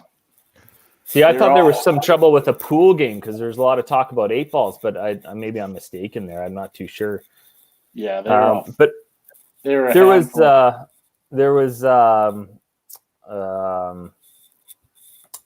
a little bit of controversy in that game as well. I believe the Legends played Chilliwack, and the semis. Evo, the Dutch bastard, ended up going out to play for Chilliwack. And I remember Coolio saying, "What the hell is going on?" Coolio was quite upset. Like, you can't pick up players. I believe they only had about 9 or 10 guys for that game to try and play you guys, and they were trying to grasp at straws of anybody they could pick up. So, in the end, it didn't matter. LWO won, another victory. They moved on. That night, we hung out in the gardens, and I remember vividly Coolio vouching for me. Next year, this guy's going to play for us. We're going to have he's going to sign with us. Cheers to you. Introducing me, bringing me on. I appreciate that. And then the next year, the tournament was actually canceled. So I don't know if it was a setup or what was going on. But all in all, it was a good time. So probably a little known fact, I don't know how many guys might actually know this, but the first time I actually really hung around with the guys after the 2011 tournament was actually 2013 at the Legends of Hockey in Salmon Arm. Yeah. And it might have been 2013, might have been 2014. Like all the stories on these episodes, it's all blurry. I can't remember, but it might have been 2013, 2014 when I actually put the sign up on the highway. And I remember Yorkie actually coming in and going, "How in the world do these guys have a sign on the highway saying, 'Welcome to Salmon Arm, you legends,' with the logo on the side of the highway and everything?" And little did he know. Just like everything else, the Legends go big, and Yorkie should know that Legends just get things done. So that's an epic sign. If you guys haven't seen it, I think there's some photos still floating around. Very good. So 2015 was. I got a good Legends of Hockey story about Yorkie because he skated for us for one weekend. One of the scariest men you'll ever meet. I'm not going to tell it now. Okay, good. I'm just curious. You just sounded like an story. interlude That's there. Good. Yeah. No. That's good. You brought up Yorkie in the side. I'm like, yeah. Everyone, that has a story. That's great. Hey, Holla. Yeah. One thing, when you're recruiting guys for the LWO, and you one of the things, is he good enough on the field? Yeah. But is he good enough off the field? Hell yeah. And that's when me and Coolio were like, "Boys, we got to get Snyder playing with us." The guy's dynamite. Even though he played NET for a year, he didn't know better back then. But we got him in Salmon Arm, got him with the NOT, and then the Beer Badgers. And I mean, like Snyder said before, he runs the Badgers now. Like, he took the team over for me, and the team's in great hands with him. I still what do we say? I am the junior vice president of marketing for the team. That's correct. Yeah, I have this title role that I just show up. Still on payroll. Yeah, I'm always maybe if I show up on Team Snap. I might show up, I might not. Who knows, right? But just having Snyder, yeah, he's a great guy. Like, great on the field, great off the field. Plus, he's a Liverpool fan. I can't comment on the Liverpool side of things, but go ahead, Coolio. Holla, I want to say to follow up, Monty. Honey Badger, you are the T. Roy Mac Daddy combined. Well, maybe you're the T. Roy. I don't know how it works. But you're the one. I'm the other. You're the T. Roy of the Beer Badgers. You make us happen. You get it done. You organize shit, and we brought you to the LWO, and you saw the whole swagger, the swag, the confidence, the love. And me and Monty were running a soccer team, and it was all well and good. I mean, we were good, but you came in and you said, well, why don't we take that LWO brand and why don't we make our own brand? Because we can't be LWO all year long. We can only do that once in a while. So why don't we take our own hometown brand and make it as good as we can? And to you, Honey Badger, that is exactly what you did. You made it that good. You Excellent. took it to that level. I wouldn't take myself into T-Roy or Mac level or category ever, but I definitely, I recognize LWO, the legends, just that love, that camaraderie between boys and that love. And I thought, beer badgers need to have that sort of mentality, that love, that family feeling. And why not bring it around to Salmon Arm, bring it around to the boys? So I appreciate that. Appreciate both of you boys. Love you both. So a couple I'm big not familiar legends. with the Badgers too much, but do you, like, if you have roles to play there, do you have a dude that routinely just flips a switch and wants to kill any one of you at any moment? Just wondering. He's asking for a friend. He's asking. I'm pretty sure there's a couple. There's one that comes to His mind. name is Cam Baird. And he's good. You got it all sewed up. That's good. Let's wrestle this thing back in the realm of 3 to 4 hours podcast. Yeah. Let's bring it back here, boys. Listen, Honey Badger, a couple big legends vouching for you. So I know that our friendship has bloomed over the years. So great to have you aboard. I'm going to go to Monty next. Monty, I know you got a bit of a slideshow queued, so we'll cue that up. But just about everyone who's tuning in right now, they want to hear the story of Monty and LWO. So same question for you that I've asked the boys. Obviously a different answer. Try and remember the years if you can. But if you can't, you know what? We're all healthily buzzing right now. But I'll queue up the slides. You tell me when we need to go to them and talk us through it. Okay, Holla, I'm gonna try to channel my inner Ed McDonald here. My favorite social studies teacher from back in Jackson days. Jackson, that's for you, Cosby. That's for you, Shaw. That's for you, Guy. That's for you, Levi. That's for you, Poulis. Jackson. That's what I'm saying. Ed McDonald, one of my favorite teachers, the favorite teacher of all time. He knew how to tell a story. So my story. Because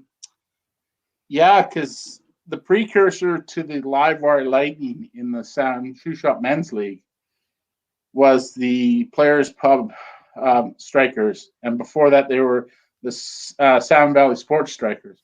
And when I started in grade 10 in 1989,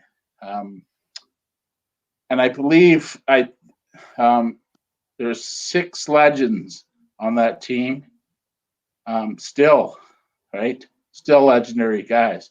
And Bearcat McKay was he was the old hat in the room on the team. I was 16, he was 24, and I think everyone else was between 16 to 18. So real young team. We won the finals, playoff final in their league. So that was my intro to Shoe Shop Men's Soccer League. 90 in through 91, 92, 91 to 93 we were the Players Pub Strikers. Very strong team. 91 we lost in the final to Revy 2-1. Good story from that game. I was in net then. I played the ball short to Murdoch, and he tried to dangle a guy. He got butchered. The ball rolled to the striker. Striker ripped it in the net. 2-1. That was their winning goal. And the ref at that time was Gary Owens. And I was in grade 12, just 18, and I was laying into him like crazy, just like, you effing this, effing that. And if you know anything about shoe swap soccer, Gary's dad is Ralph Owens. And Ralph Owens is like one of the greatest guys. Like, he's a community-minded guy, awesome guy. And he was sitting behind the net with his wife. And I'm like, oh, hey, Ralph, you know, just so 92, 93, we were pretty good, pretty strong team. We won the double league and playoff that year. And then 94, my brother Dave was going to start a new team, and he asked me to come play with him. And I had an issue with a certain player on the team who is not a legend, and I decided to go play Mike Bailey. Yeah, because I wasn't a good goalie at all. So, but yeah, so I went and played with we were called the Racquetball Rangers, and imagine I was probably I was one of the guys who couldn't drink the most on the team. Like, these guys are almost, I guess, maybe verging on problem drinking, but I don't know. But it was a great time. We played in the 94 playoffs. We played against the Live Wire Lightning. I remember we lost 3-1. Gammy hit outside of the right boot, banana shot around me for the third goal. And just like, I knew he was going to shoot it, but I just couldn't get it. And then the next day they had the final, and the Live Wire actually only had 10 guys for the final. But what I remember about that final is there was me and my brother Dave and about 4 or 5 other guys on our team, and we were just we went to the game to watch the game, to support. And we were like chatting and cheering and supporting the guys. Like, we didn't care. These are all the guys we liked, right? Both teams, we didn't care. We were out there supporting everyone, and we're singing songs. And this lady comes over and says, "You guys are rude, ignorant, and immature." And we're like, because we were singing songs all game. We're like, you know what, lady? I've never seen you at the soccer field, and there's like 3 guys on the league executive here, like, just having a good time. So you can go pound sand, get the hell out, right? So 94, away from the Live Wire. 95, I actually didn't play at all. I, for some reason, went tree planting up north, and didn't play, and I missed the tournament that year, 95 tournament. Actually, I shouldn't gloss over 94. I played goal for the selects team, which was kind of the best players from all the teams. And we had some talent on that team. We didn't have many defenders on that team. And we lost in the quarterfinals. We lost 8-1 to Samiamu. And it was a shot, like, to let in 8 goals was, I couldn't believe it. It wasn't my fault. It was like I was stopping 3-on-0 breakaways, and like we couldn't defend. It was just, and but I remember after that game, there was me and Dave and Bearcat and like the guys. We were there supporting the LW, the Live Wire. Like, we're like, oh, we're gonna go support them. Like, we didn't care. They're my friends, right? So I was gonna support them anyways. We've got tons of photos from the after party, and half the people in the after party are the people on the Rangers, like the team I was playing with. My brother Dave, myself, Perry McKnight. Like, we're going to party with these guys. Like, fuck yeah, they won the tournament. Like, that was huge for Salmon Arm. We looked at it as a Salmon Arm thing, right? We were proud of them. And then, 95, I missed that. Actual Live Wire, actually, you guys came second in the tournament that year. And then 96 was my first official year on the team, back on the team, where I probably should have been, but hey, I had fun on that Rangers team with, like I said, Dave made it fun. There were some good guys, James Richardson. There were some good players on that team. We had some bad players, but whatever. I had a lot of fun. 96.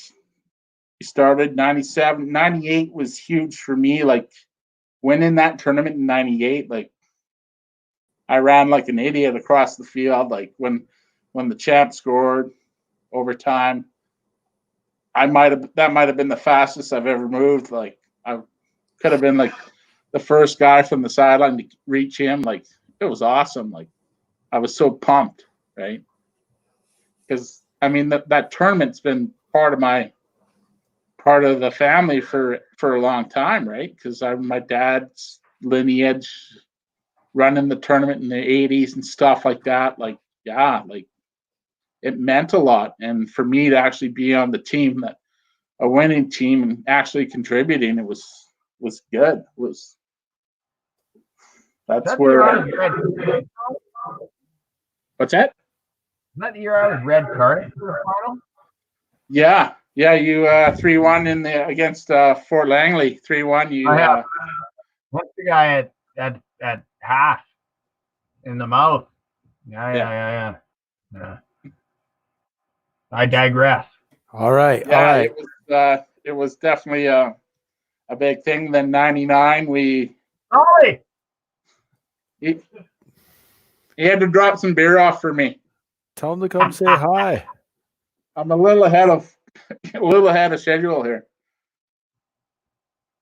So yeah, 90, then 98, 99, obviously we're freaking awesome. 99, we were dominant. We didn't let it go up. We've got the charts here in the background, so it's been Troy, when we were kind of going over the charts there, just seeing how, like in 99, we didn't let up a goal, but in 98 we scored a ton. We scored like 22 goals in 6 games. Like we were good. We were just dominating teams, and it was fun. It was fun. It was so much fun. Be there with your buddies and off the field stuff. Because those years from 96 to 98, or 96 to 98, we worked in the summer together. Like we brushed, we played soccer, and that was our whole life.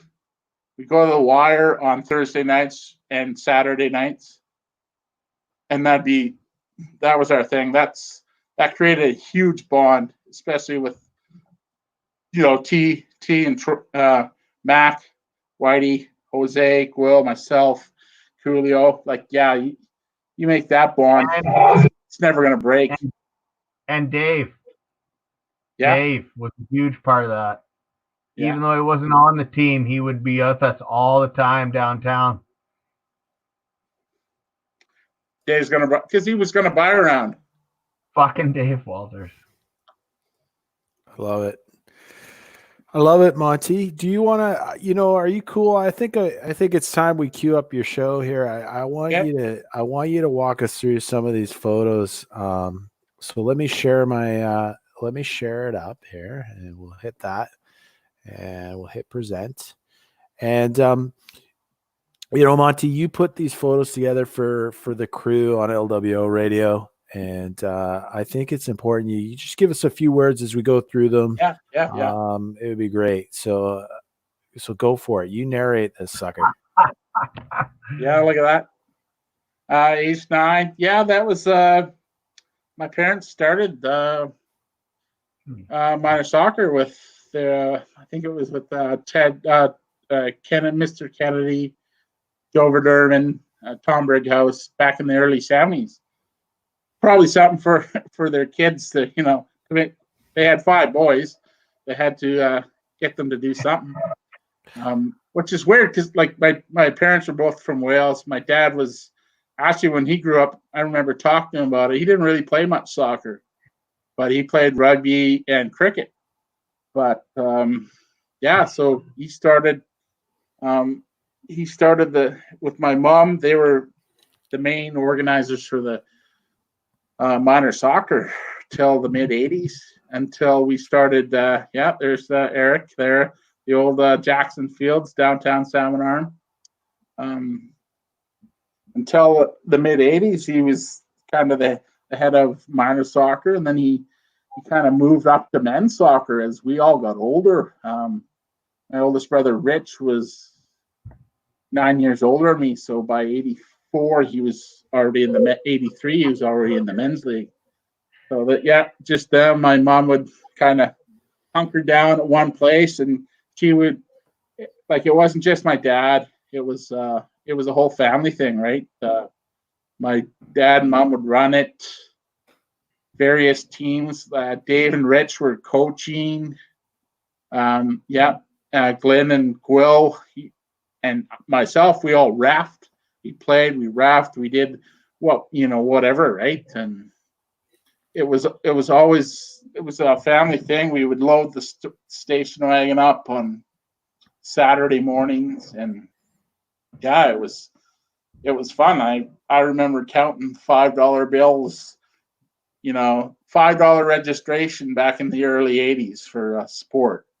Like, it's ridiculous. I mean, counting the $5 notes, make sure how many are here. And it was just like, wow, like it really was a family thing, because we all were involved.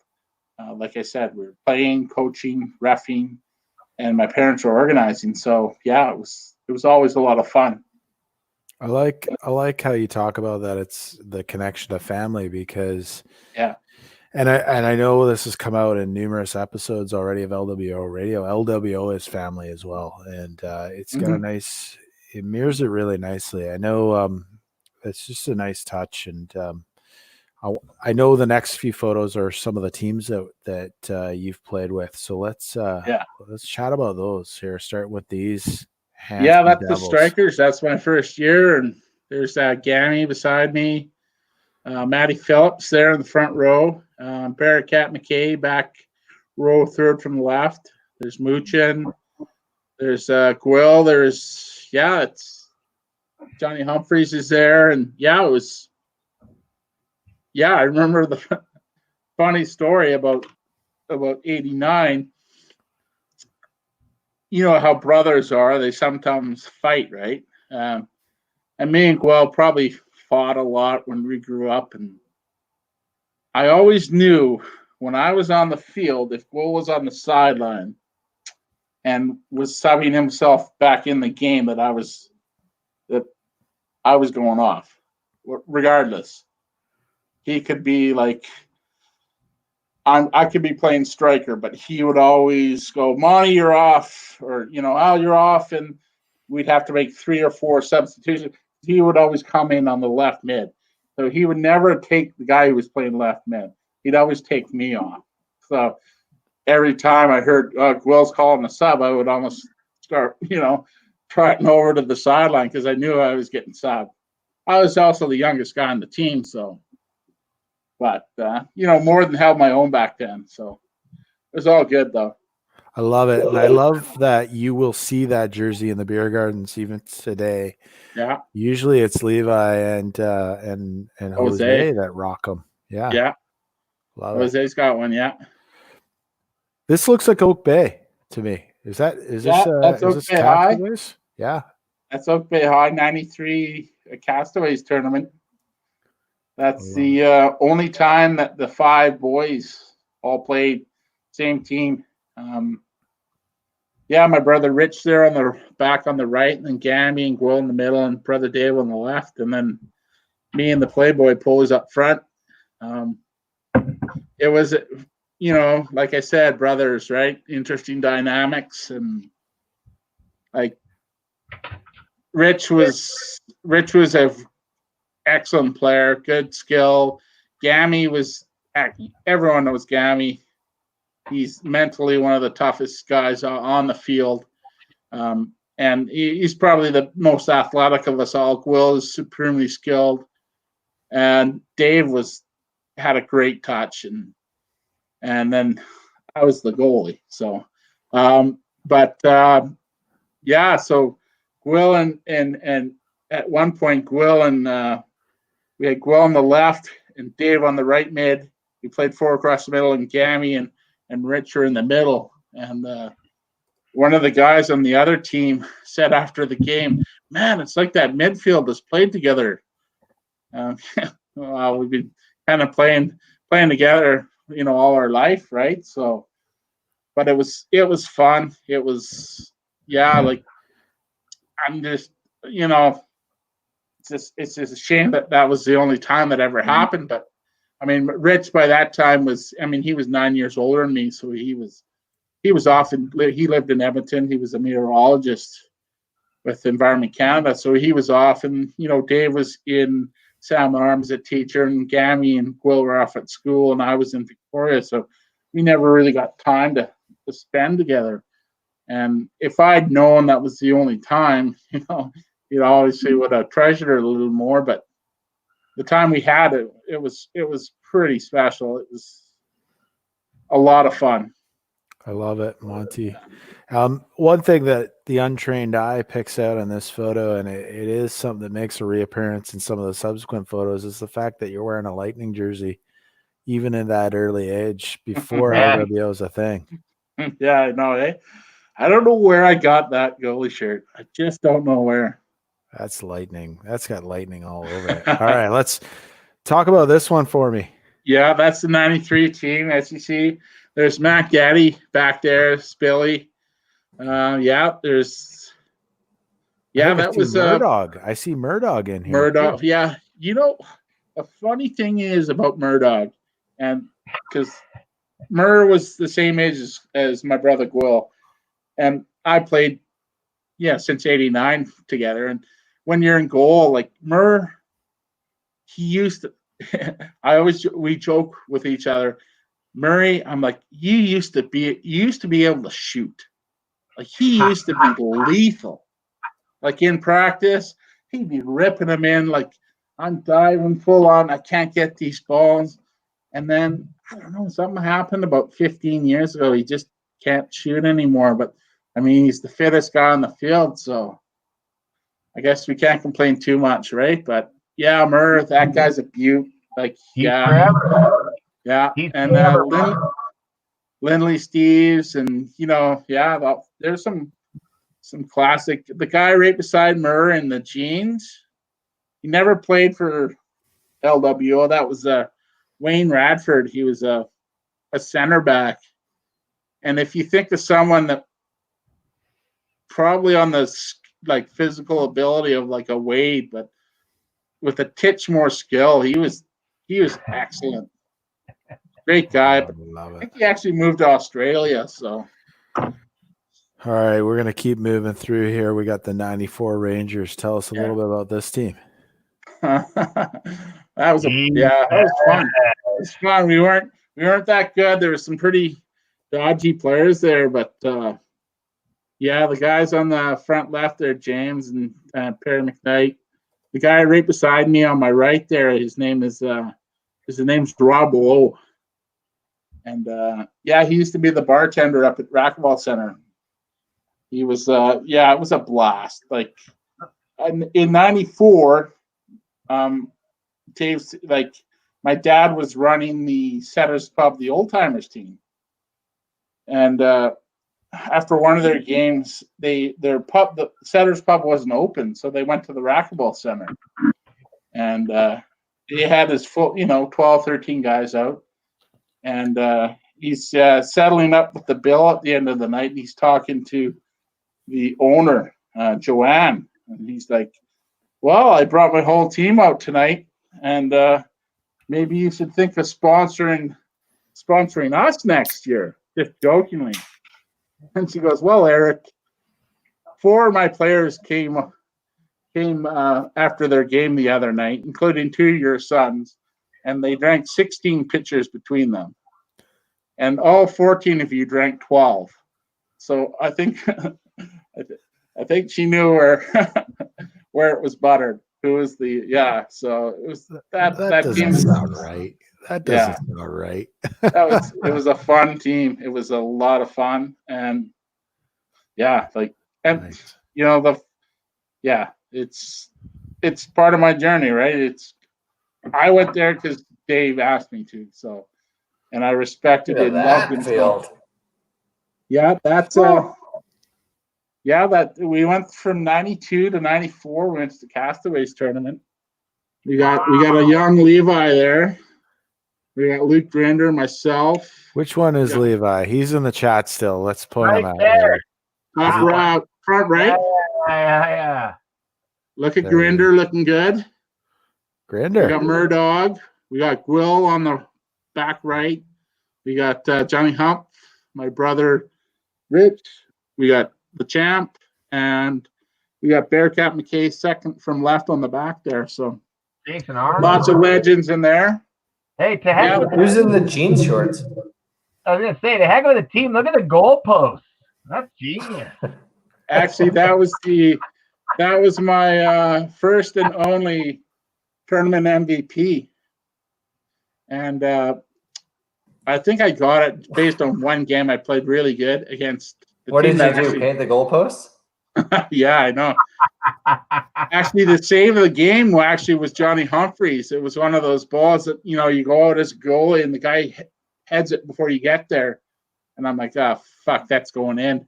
And I see Johnny Humphreys bat the ball Suarez-like, and he takes the red, they get the PK, and they miss the PK. So then I go get the ball, and the ref is like, you moved early, so they're retaking it. So I'm swearing at the guy, and guys are like telling, like, because Humphreys just got sent off, and I was just pissed, and I'm like, well, if he thinks I moved before, I'm gonna move like I moved probably before he started running up. I moved off the line. I actually almost dove too far, and he dribbled it down the middle, and I actually stopped it with my foot. Because the ball was rolling, I almost trapped it with my foot and made the save, and we ended up tying the team that won the tournament. So I think that's what Johnny Hump then saved me on that one. So I love it. Shout out to the Hump there. Let's keep her going here. This is let's look at Williams this one. Williams Lake, and this is by the early 90s. Williams Lake came to our tournament a lot. We started getting to know the boys there, like Kevin Harrison would bring the team. Proper tournament. What's that? Proper tournament. Yeah. This was Maylong in Williams Lake, and then it was always a mixed bag, right? I think at this tournament, my brother Dave and Perry McKay, who was the where is he in that photo? Is he in that photo? Yeah, Barry McKay on the track. Yeah, Barry McKay's here. We actually picked up 2 or 3 Williams Lakers, and we picked up a girl to play on our team. Tracy Lee, I believe her name was. She was quite good. And I think if that's the tournament, Mac was rooming with my brother Dave and our our guy on the Rangers, Perry McKnight, whose nickname was Puddles, because he liked to piss. Not that he liked to. He just got so drunk he would wake up in the night and piss. And he was my brother Dave was actually sleeping between the beds, and Perry, I guess, in the night stood up and started pissing on the nightstand, almost pissing on my brother. So Hey, guys, every episode there's a piss story. I mean, you can't script this stuff, man. We're just a bunch of dudes that have trouble peeing in weird places, but it wouldn't be an episode of LWO radio without a piss story. And if you notice, Holla, I'm wearing I don't know, I didn't bring my goalie jersey, and the one guy on the back there in the hat, I believe was Al Harris. You remember Al Harris, Coolio? Pylon. Holla on Al Harris. So he was like, he was on one of the other teams, and he was an accountant. He had 2 kids at home, and he was part of the league sort of management, but then he's like, "Yeah, I'll come up to the tournament." And it was kind of weird because he was about 10 years older than everyone. Terrible. And he wasn't a great goalie, but I was playing goalie anyways. So he was playing out. he got so drunk at that tournament, he lost his engagement ring at the field, up at the clubhouse fields, Estler out there in Williams Lake. And so on the Sunday there, he's like, he thinks he's in hell. He's just like, I got to go home. I've lost, my engagement ring. The wife is going to kill me. Thinking, and we're like, oh, okay. We didn't know how to deal with that, right? That was growing up problems. We were just worried about getting drunk. I love it. Talk about this. Is this okay? So I looked at these photos, and a big shout out to the chat. I understand Barry McKay's in the chat, so shout out to you. Yeah, great to have you tuning in. Is this Poulos here? Is this the doctor? yeah. Oh, I love it. And I put that in because I didn't actually go, I'm not in that, but there's so many Williams Lake influence in that on our team, right? I guess there. So I mean, Mac, you see, right? Like Mac's a legend in this tournament. Like so many stories of him, like just puking on the sideline and then going on the field and scoring a goal and then coming off and puking, like classic Mac, right? But Can I interject, Monty? Can I interject there? yeah, for sure. Mac Daddy, I don't know, everybody that's tuned in knows who Mac Daddy is. Yeah. But he is the king of, and he always told me, Coolio, since I met him, conserve your energy, use it at the right time. I'm like, okay, Mac Daddy, so what do you mean? So Mac Daddy would show up at the field, and Mac Daddy would put his shit on. If he was putting shit on, if it wasn't his wife putting his shit on, he would barf on the sideline, and he would lay there, and he would go,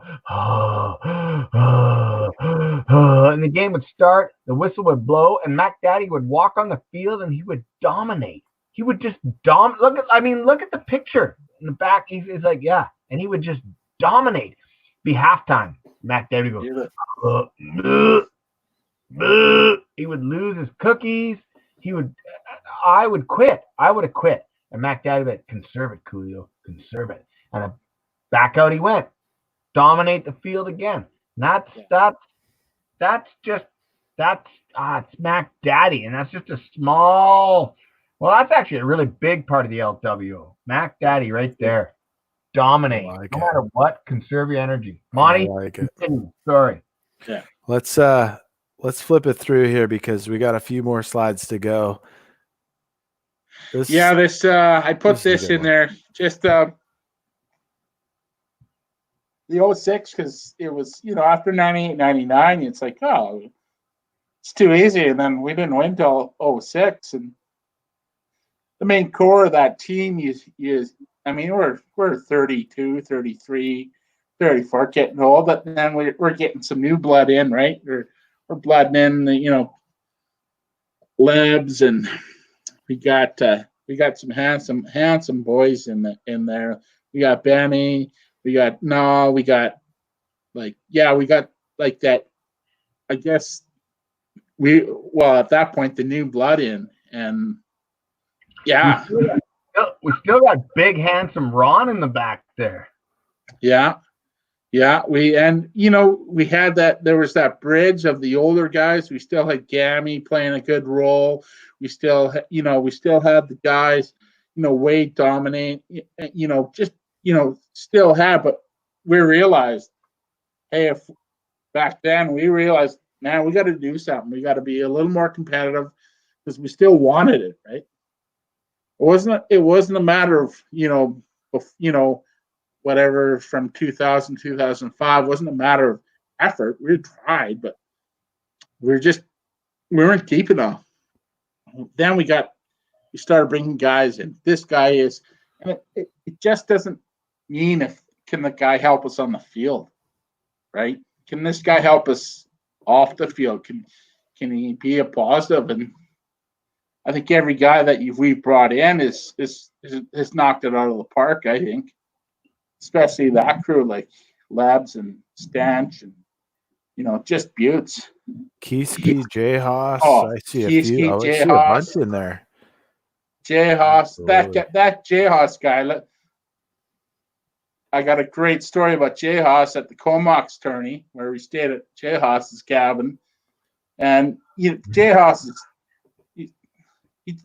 I don't know. You almost think that guy is just one of the nicest humans around. Straight laced, doesn't have fun. We were downtown going back to his place. We had to stop at a bank. Someone had to stop at a bank machine, and me and Jay Haas are just sitting in I think his Land Cruiser at the time, and I poked Jay Haas. Jay Haas, we're gonna watch a bum fight here. Like there's these two bums on the street fighting over a lady. I'm like, I was totally willing just to sit back. I had a few drinks just to watch the bum fight. But Jay Haas, being the great human he is, gets out, breaks everything up and, makes sure everyone's doing all right. But that guy's a beaut. So who got the lady? J Haas. I can't remember. I think it. I was totally like, hey, we're gonna watch a bum fight. This is gonna be awesome. And Jay Haas, being the human he is, right? Beauty. That was a good tournament, Monty and Comox, but that's a story for another day. Let's rapid fire through the rest of these slides here. Some handsome devils here in 06. Yeah, it's I knew Benny a little before, but since 06 we've been pretty tight, even though he's a Vikings fan. But love that guy. Roots and Blues up here. Spent many a time. Yeah, it's been good times. There's the celebrations in 06. Post Sally's. Yeah. Tell me, I gotta know about this photo. It's just dynamite. Coolio, you want this? Hey, Coolio, you do this one. I'll take this one. Okay. So I've been getting my hair cut by the same girl since I was like 19. Her name's Heidi Dieball. She does a dynamite job. She used to work at a shop in town, and then she took it, her and her husband, they both are hairdressers, and they took it to their home. Every long weekend, though, for tournaments, I'd go get something done with my, kind of like, for the show tonight, I cut my own hair. I did what I could. Coolio, I just got to stop you there. The fact that you didn't say her name was Helen Keller is, I think you really missed a beat there. But carry on, right? Carry on. Come on. Carry on. So I cut my own hair tonight. I feel I'm gonna have to apologize to her that I was online with this, kick-ass haircut, and she didn't do it. And she always loved, because she knew it was like a long weekend, like, because we did May long, we did July long, we did August long, and I always went like, all right, it's a long week. She's like, all right, soccer haircut, what are we doing? Like, because she loved it. She's like, all right, let's do it. So we walked in August long weekend. I don't remember what the year was, and we're like 06. Yeah, that's champion year. Jesus. So we walk in. I'm like, two of us. I'm like, yeah, we want tournament haircuts.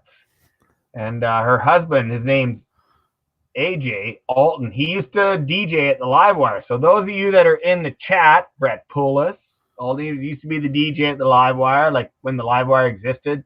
I don't know what kids do. Do kids go to nightclubs anymore? Because there's none in Salmon Arm. Anyways, I digress.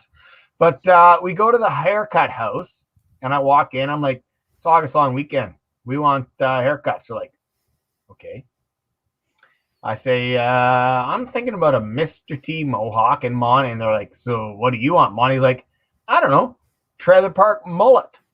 And Heidi's husband says, yep, I'm going to have to go to, I'll be right back. Where are you going? I got to go to the beer store and get beer for this. So he left to go get beer to come back to cut our hair. So we got the trailer park mullet, which is the bleach out without any toning, because I know what this is all about. I used to bleach my hair all the time. Terrible, trashy, put steps in it, everything you wanted. And I got the Mr. T mohawk.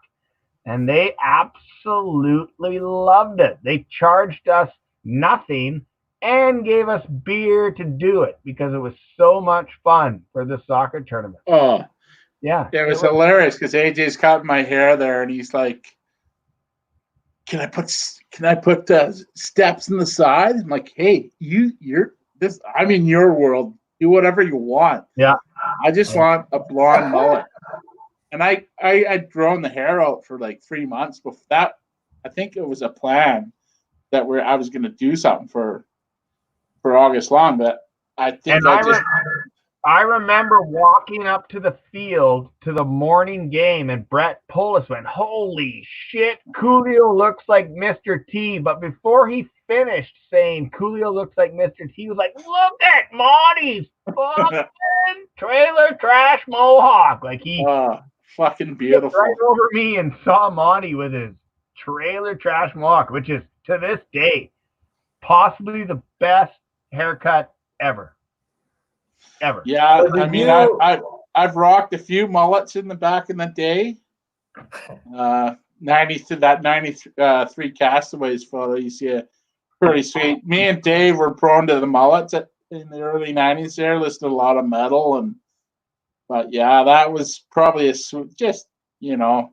Oh, it was so brassy and so trashy. It was in your face. It was, what are you going to do about it? We're going to beat you. Look at my hair. And we're going to beat you. And if we don't beat you with the field, I'm going to beat you with my hair. Fellas. Right? Did you guys do this one for the August long tournament? Because I remember August long weekend. Yeah. Okay. Was there anything similar with the July long in Vernon? Because I remember seeing this in person. Rimek, myself, I used to do something like it was an excuse to spend money and make myself awesome. Like Benny said, I used to be a douchebag. I would do anything to draw attention to myself and make me more, even though I am awesome. But totally, yeah. Okay, good. I just wanted to know because I have like photos of like us looking like this, and I definitely wasn't in Salmon Arm. So this is the Vernon one. So yeah. Anyway. Love you, Sweeper. Love you, Sweeper. I noticed you didn't comment on me other than calling me a douchebag in Williams Lake. Benny. I love it, boys. Hey, listen, I think we're good on this section of the show. Are we good with that? Yeah. Where we're ending, Monty, we good? Anything whatever. Man. You're the master, man. Well, I just went. This is your court, buddy. It's not. I'm listening to the episode, and it's not as exciting as last week's episode, which is 2019 Double Chip. How do you top that? But it's okay because this is legitimate, down to earth stuff. Like this is where we came from, so it's not going to be super like cool. We made a tall striker shit his pants. It's not going to be like that, and I'm okay with that. It's all cool. This is deep history. Yeah, this is where we came from. Let me bring you in on a little secret about LWO radio, and chat, don't share this, but every episode is its own unique gift to the world of LWO. Okay? It's not about what happened last episode. It's not about what will happen next episode, despite the fact there is no next episode. LWO radio is here to tell the stories. Sometimes those stories are about poo-poo pants at Don Cherry's, and sometimes those stories are about pissing on a floor. And each story is unique, and I know there's this whole thing, and I'm going to pontificate for a second here. There's this whole thing in pontificate, Native American culture that says every time you say something, you give that word life, and I love it. Okay. And I love it because we're giving our words life here, gentlemen, and we're giving our words here life for the sake of the chat, for the sake of LWO, and based on our viewing numbers for a bunch of random strangers that I don't know who watches this. But shout out to them. So it's not about comparing last week to this week. It's about giving life to our words. It's about living the dream. It's about having fun. And it's about immortalizing LWO on the internet. And that's exactly what we're doing. So cheers to that. Cheers. Nice. I don't know how to work the computer. There we go. Cheers. No one would know, Coolio. So do not worry, my friend. Listen, Monty, some really good history there. And I think every time I join one of these things and we do this, I learn something new about LWO, which is fantastic. So thank you, sir. I want to just do a couple just rapid fire questions. We'll just break up the pace here. And I gotta go to the honey badger next, okay? Because we haven't heard from him in a while. He's still there. He changed his outfit. I wasn't paying attention, but I think he changed what he was wearing. Went dark. I want to know, honey badger, what's the best tournament for you? Best tournament for me. Rapid fire. I gotta go. Story. I gotta go 2019. I gotta go the double. That's just for me. For me personally, that was a couple years in the making. 2015, 2016, 17, 18. Being around, hanging with the boys. I didn't really have a championship under the belt, but 2019 having the double was just, something that's going to live on in LWO history for the longest of times. I believe it's just absolutely the tournament for me. 53 weeks ago. Good shout. Scotty, you had something you wanted to add about Coolio and Monty. What do you got for us? Nothing too special. Just a couple of quick things. I know people have heard most of these stories before. Monty, the dancing bear, the first time you meet him, I was introduced to him. If you see his fingers kind of wiggling, then he may attack you like a bear. And I kind of laughed that off. Like it wasn't a big deal. And I think we were at like Foggensuds or Fuddruckers or something stupid like that. It is a dumb name. And we were drinking a big tower of beer. And Coolio was there. Yeah. And Monty was sitting there and he was staring at me. And he was doing the finger thing. And I don't know who it was. It was either Poulis or Stanchfield, or it could have even been Coolio. Could have been Bartman. Bartman was there. Yeah, he was there. But he wouldn't have known to protect me. They just came and surrounded me in this booth in a restaurant. And all of a sudden I looked and like, what is this? And someone just out loud said, Monty doesn't like you. And it was only seconds later, Monty tried to come over the table. And I don't know what he was trying to accomplish, but he tried to come over the table to get me.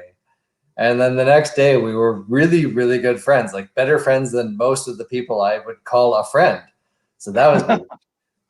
And then we already told the dragon glass story, so we don't have to worry about that. Couple times. And then there's the time where Coolio became Brad. That's a fun one too. When we were at Benny Stanchfield's house, and they were gracing us with their presence in Victoria. And I guess we had gotten to the sodas a bit. And I don't know how it got to this, but at one point, Coolio, he was Coolio. Oh yeah, sorry. Is this the headbutt story? Yeah. Okay, can I tell it? Sure. And I'll tell it straight up, like I was a complete asshole. Oh, sure. Starting off with brutal honesty. Anyway, yeah, that's a good way to start. Brutal honesty. That's how the LWO rolls. Brutal honesty. So I came into town to hang out with the boys, and we went to some sort of soccer final. It was awesome. I don't know. It actually was terrible. The game ended up 0-0. It was garbage. And we went back to Ben Stanchfield's place. And like high rollers, we put a UFC fight on one screen and a hockey game on another screen. And we all went there, and I got new soccer gloves and new soccer cleats through Butcher. Shout out, Butcher. You've always treated Coolio well. And Scotty Rimek was there, and we were getting ready to go out. And Coolio used to, back in the day, and hasn't done it in a long time, headbutt people just for fun, just because it was awesome.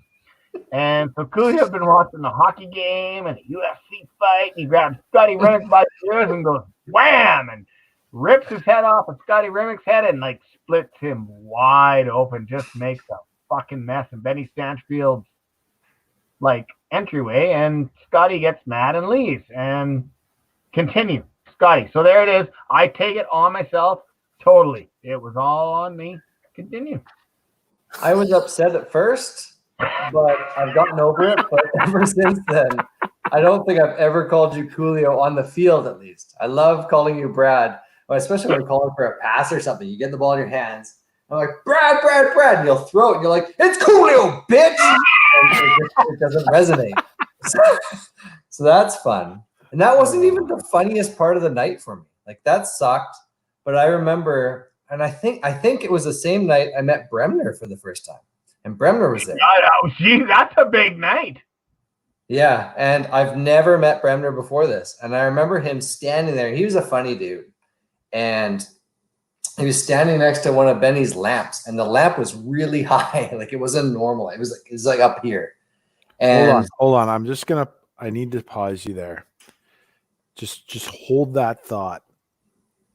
Chat, guys. Every single week around this time, for every 10 chat messages that are being dumped in the YouTube live chat, I've got to say 7 are Bremner. And I'm just scrolling up. Is he at home or is he at the pub? 10:45 p.m. What time is it now? He gave a good night somewhere there, didn't he? He gave a good night. Yeah. That sounds about right. That sounds about right. Brem is no longer with us. I wonder what happened. They opened up the pub and he went, I'm going at 10 a.m. Yeah. And I'm not coming home until it's 10 p.m. At 8 o'clock, he had his 8th beer, didn't he? Those that he's not hosting the post Zoom.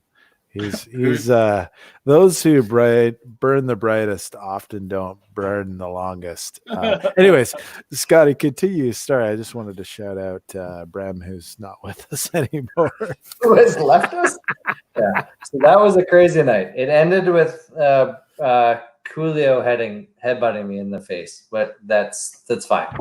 But what stands out that night was when we were just hanging out in Benny's place, and all of a sudden there was this loud smash. It was an amazing smash, and everyone looked over, and Bremner was just standing there like this, and he had just dropped a glass from about 6 feet high through a lamp onto the floor, and he looked at us and said, well, that's not a fucking table. And he's holding his hand up here. And it was just like, this guy's good.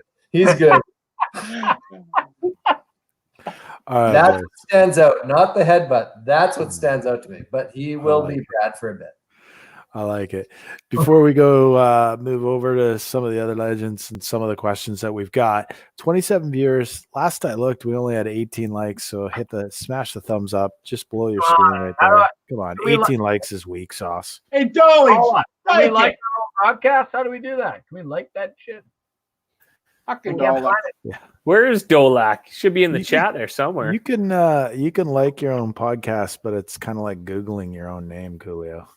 All right. Hey, do that later. Honey Badger, Dalek, and technology. Yeah. He can't get on. No, he was bragging about it today. How hooked up he was. Yeah. He forgot his password. Weak sauce. His password. Terrible. And then he got the resend to his email, and he forgot his email.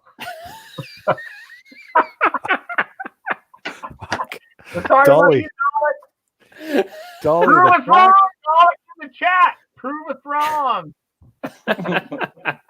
Dalek. Cue the photo of the ball hitting him in the face. Dalek. Coolio is calling you out on tech. So read into that what you will, but there's like, man, good luck with your Lycos search on this one, buddy.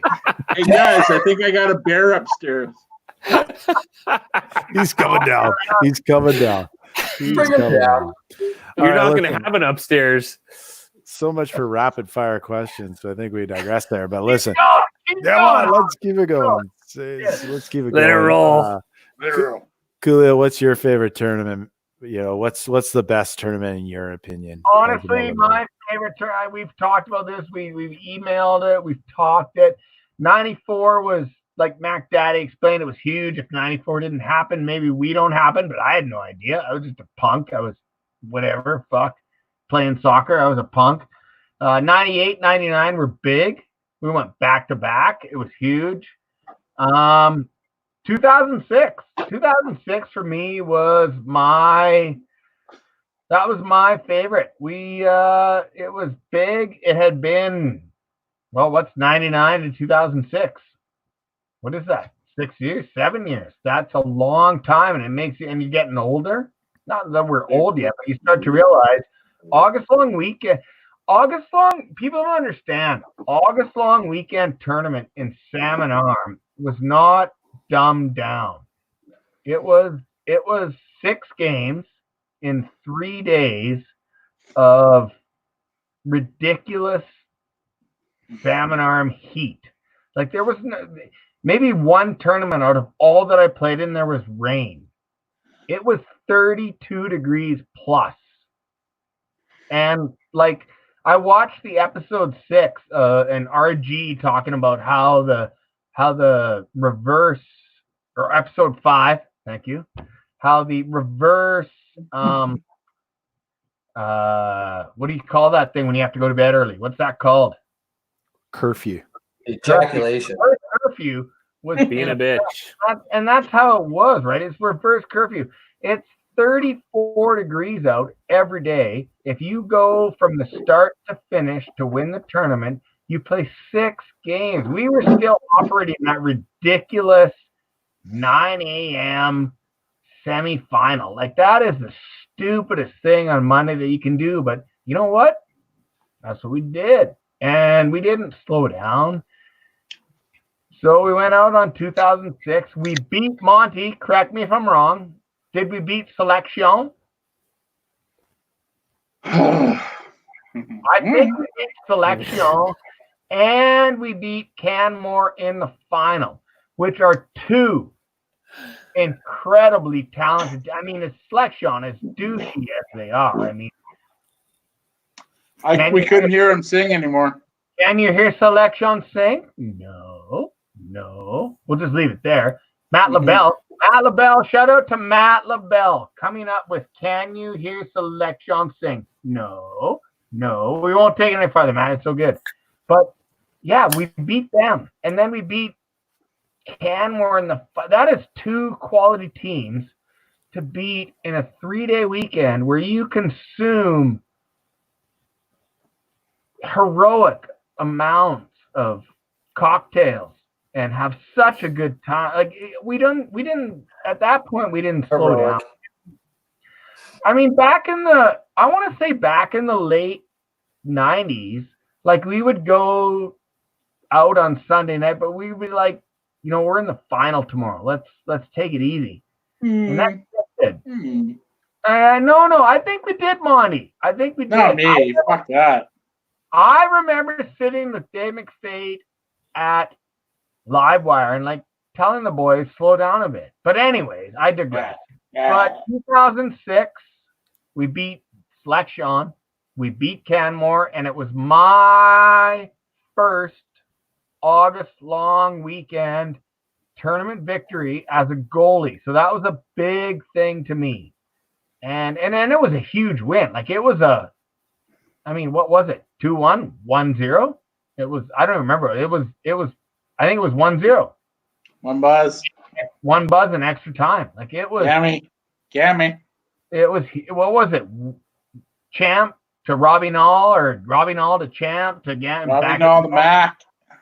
Yeah, fuck. It was huge. It was huge. So, yeah, it was nice. Rapid fire questions are firing rapidly here. I didn't really answer that rapidly, did I? Fuck. You're good, buddy. You're good. You're good.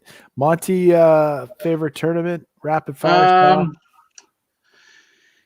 Yeah, I'd have to say 06 just because, it had been 7 years in between. And that fact that we got kind of that new crew, some new blood in. We got Benny and Lebs and Kangaroo.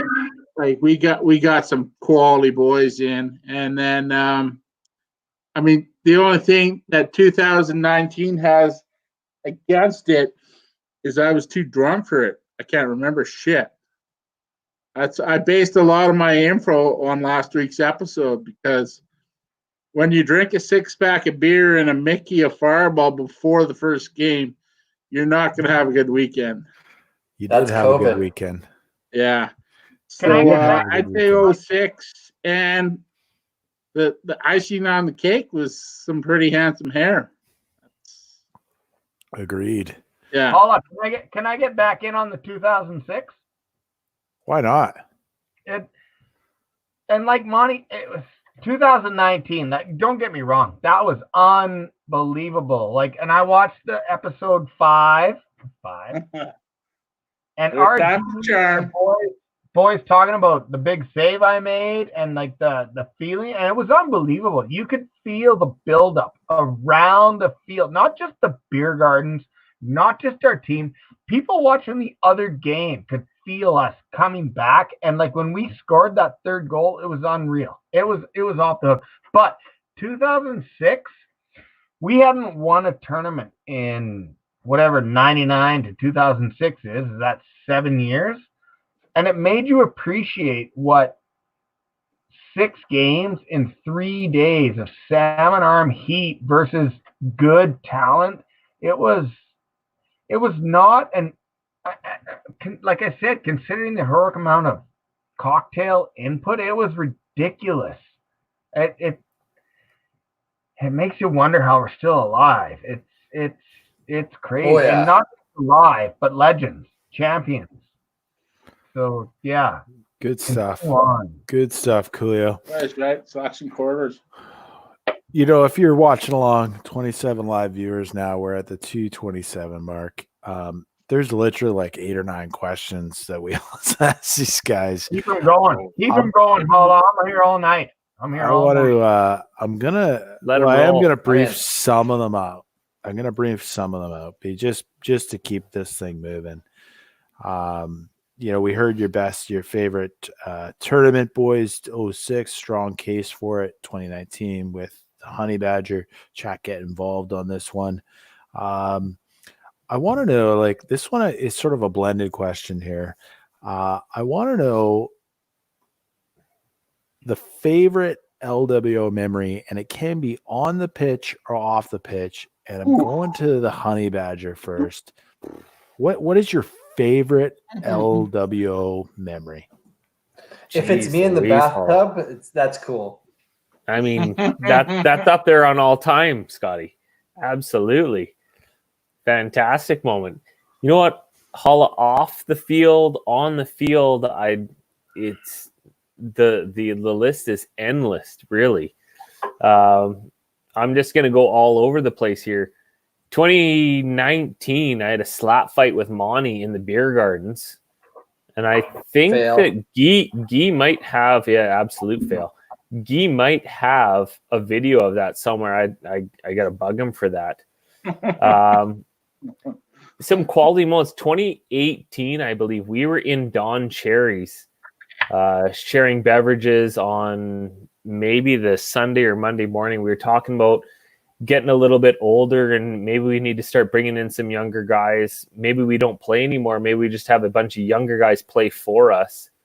2019, we have 2 teams win 2 championships. So a lot of history there. Watching Bremner do a unbelievable recoup. He was down and out. I think it was 2018, might have been in 2019. Dead To the world. I think it was last year.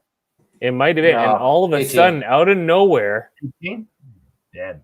Bremner comes walking back into the room, ready to go again. Stayed up the rest of the night. Most of the night. A 4-man or 6-man wall around Monty, walking him back to the room after an 8-second pull on the rye. I believe, like rodeo style pull on the rye. I got more to this. That's Do you, Scotty? It's accurate, but not accurate. That night, that was a tough go to get Monty out of the beer gardens. Yeah, and that was probably the toughest that I've ever had. And the champ and I got him out of there, and we got him into a vehicle and got him to the hotel. But then I completely forgot that Monty was still in a vehicle, and I just went into the hotel thinking like, we succeeded. It was fine. And then the chap came in about an hour later and just started yelling at me. Like, you got him this far, but who's going to get him up to the room? And who's going to get his sleep apnea mask on? Like, who did all this stuff? The champ did that. All right. So he's yelling at me. And I'm like, dude, I totally forgot. I'm so sorry. And then like seconds later, Monty comes bursting in the door. He's like, hey guys. Like, so it was all for nothing. But then that same night, that exact same night was Bremner was gone. He was dead, like you said. And then he showed up in the same room. And he was dressed very, very nicely. And he was standing in, I think, Murray's kitchenette, because Murray has a very nice room. And he was just standing and talking and having a great night. And we're like, holy God, how are you here? How are you standing? You're an amazing human for overcoming this alcoholism. And then seconds later, he passed out and smashed his face onto the floor. And that was Bremner. And then that leads to more stories, but I'll leave that to you potentially. Yeah, there you go. Beer tap technology last year was just epic. Groundbreaking, absolutely. I think we all appreciate that. Another off the field that I appreciate a lot is the Roots and Blues Festival. A lot of legends show up to the Roots and Blues Festival. Seen Poulos up there, seen Stanch up there, Ski. Yeah, absolutely. Obviously, local legends all around. Absolute great time. And I've got one great story from the Roots and Blues Festival that stands out in my mind. 2016. It was the year of the Tragically Hip final tour. We left the Roots and Blues Festival to go back to Monty's place and watch the final show for the Tragically Hip. Crushed a lot of beers, and I don't know why, but Monty and I decided to go shot for shot. Again, poor life choices around Monty. He had a bottle of rye. He gave me a bottle of tequila. And we went shot for a little while. True story. And I had to get rid of that tequila somehow. Yeah, you did. What better guy to get rid of it to? And we walked back to the Roots and Blues Festival. Walked back to the Roots and Blues Festival, and I blacked out between walking back to the festival and waking up on my couch the next morning going, what in the world just happened?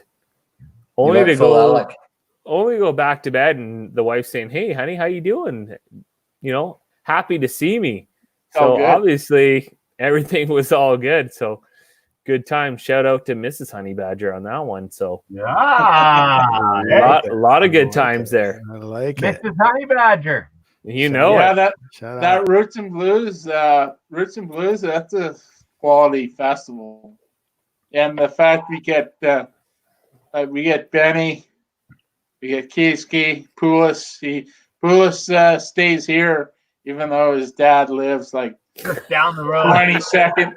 20 seconds from the, like, yeah, it's awesome. Yeah, it's one of my, it's my second highlight of the year weekend. And unfortunately, that damn COVID. Lots of people used to stay at Coolio's when he had a boat. Yeah. Well, you know, the thing with the COVID is it's robbed us of a lot of things, but I will tell you for certain LWO radio does not happen without COVID. So swings and roundabouts, gentlemen, swings and frickin' roundabouts. I want to keep this thing moving. Monty, I want to go to you next. You know, Okay. I just asked this question of the Honey Badger. What is your favorite all-time, could be on the field, could be off the field, LWO memory? God damn. Crom down. I think, well, the on the field, I can't say it's one or the other. The on the field one is the Gammy's goal in 06, just because Robbie Knoll, Mac, then the Gammy potting it. That was massive. That was such a elation for me. Off the field, yeah, usually I'm the guy that's causing a lot of shit. So I can't really honest. I'd probably say 06 goal is my best moment or best memory because I don't know. I've caused. There's too much to choose from. There's Western final trips, and you know we're having a Piper play.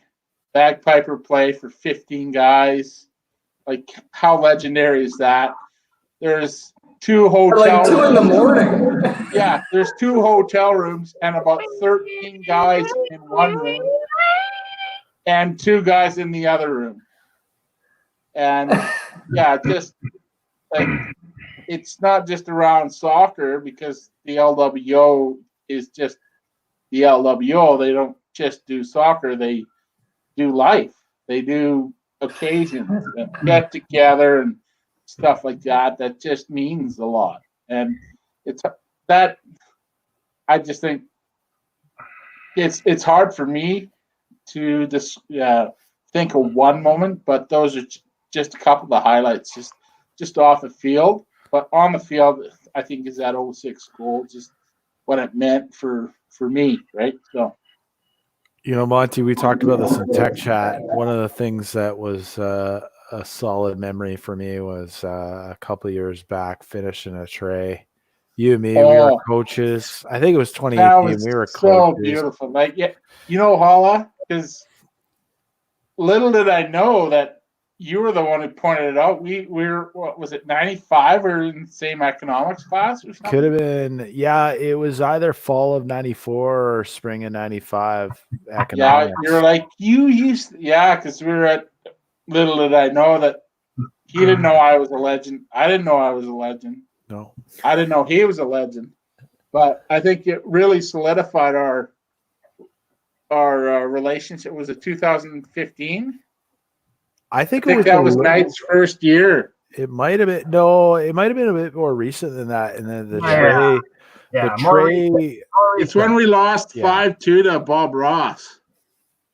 2018, I think. I think it might have been. Yeah, it was like it wasn't last year, it was the year before, Monty. Yeah. A couple of years ago. No, it was before we put that. Remember no. What happened was finish a tray. We were coaching. Yeah. And were you? No, not on that game. And a game was about to start. We didn't need to win the game. We were through, I think. 100%. And we put Bremner and Jehas, who had a cast and was on intense painkillers, in charge. Yeah. And because a tray arrived in the gardens, and Monty and I looked at each other. We said, well, somebody's got to deal with this tray. You can't the great part about that is we're like, oh, Bremner, Jehas, you're in charge. We drank a whole tray. Monty and I drank a whole tray. and the team comes back and they're like, fuck Holla, Monty, fuck you guys, man. Hey, Like, fuck, you guys let us down. It's like, Coolio we didn't care. Disagree. We didn't Coolio care. wasn't mad. They're like Bremner had notes and nobody could follow them. It's like, well, yeah, but you know what? Great coaches, Monty, inspire greatness in others. Hey, right? we felt at that time it was more important for us to bond than. Indeed, it was. Yeah. And look, Good life choice. And look Cheers what to it has created. Cheers. Mhm. Cheers to that, boys. Coolio, best LWO memory on the field, off the field, probably off the field. I mean, on the field, we talked about 06. On the field, we've talked about 2006 was huge. Watching I watched the episode 5. I got it right this time, right? So I watched it last week. I don't remember it, so I watched it again tonight. And listening to RG and it was awesome, like so good. And it's true, like that game against Port Coquitlam, like when we came back from that was fucking epic. Like on field, other than 2006 winning the tournament, that was huge. That save I made when it was 2-0, and then we went down and scored 3 goals, and like I said, you could feel it. It wasn't just us. It started in with us, and then you could feel it in the beer gardens, and then the other game was going on. Like everybody was involved in us winning that game. But a personal Camp Coolio, 2010, 2011 for me, right here. That was huge. Like this was 2010, so that was 10 years. People were not completely, financially stable. People were just starting their jobs. And Salmon Arm was not a place to go August long weekend and stay for cheap. The hotels were not letting soccer teams stay at their place. Campgrounds were disappearing, literally. Like there were no campgrounds. You had to stay for 2 weeks and and everything cost. So the wife and I, Corinna Young, the love of my life, I think it was actually her idea to we've got this big property. Why don't we let people come over? I'm like, really? Like, yeah. Why don't people stay at our house? I'm like, okay. So we open up, and I remember Sarah McDonald being Sarah McDonald, Sarah Shaw being all over it. Like when it was leading up to it, she was lining up portable bathrooms and like everything to do. And the first year, Camp Coolio. I don't know if you can see the sign right here. This is the original sign that my wife made, Corinna. Love it. Yeah. And at that point, we had a boat. Not gonna lie, all the, Poulos, were you there? No, you weren't. You missed out again. What the hell, Poulos? But we went out on the lake. The boys went out on the lake, and Corinna's like, text me, the campers are here. But it was a big deal. People weren't set up. They didn't have a ton of money. Camping, staying in a hotel in Salmon Arm cost $200+ a night. So we're like, well, just come to our place and stay. And the first year was pretty good. Like it was, I don't know, 20, 30 people. The second year was ridiculous. I think we had 60, 70 people in our yard, and like through the weekend, there were random people showing up at tents like, hey, I hear this is the place to be. Can we stay? We're like, damn right, stay here. It's awesome. The neighbor hated us, but by year 3, he stopped hanging around August long weekend, and then the tournament ended. But the guys kept coming for it. That's my favorite. It feels good to help out. I don't know. It was awesome. Every time we left the house open. We didn't lock the doors. Everybody's gone. Gussie melted the siding on my house at the barbecue. Like like literally, we let people plug their. We blew breakers because there were too many trailers plugged in the same unit. It was, and I didn't care. Legendary.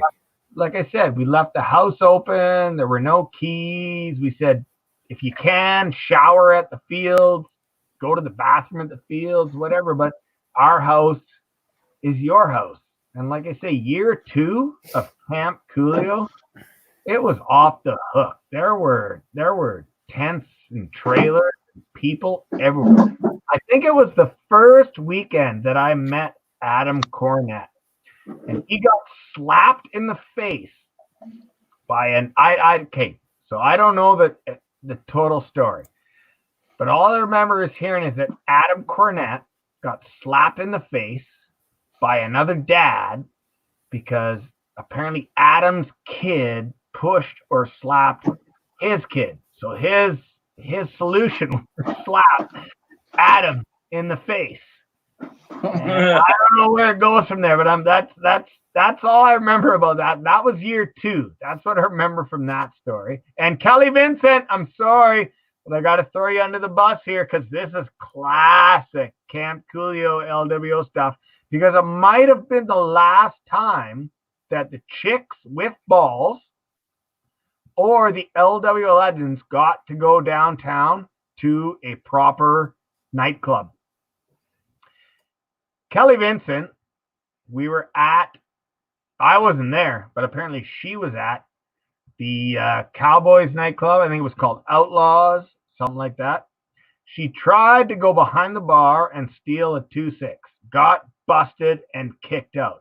Well, I'll tell you what, I sat in my living room and watched the backyard get taken down, campers.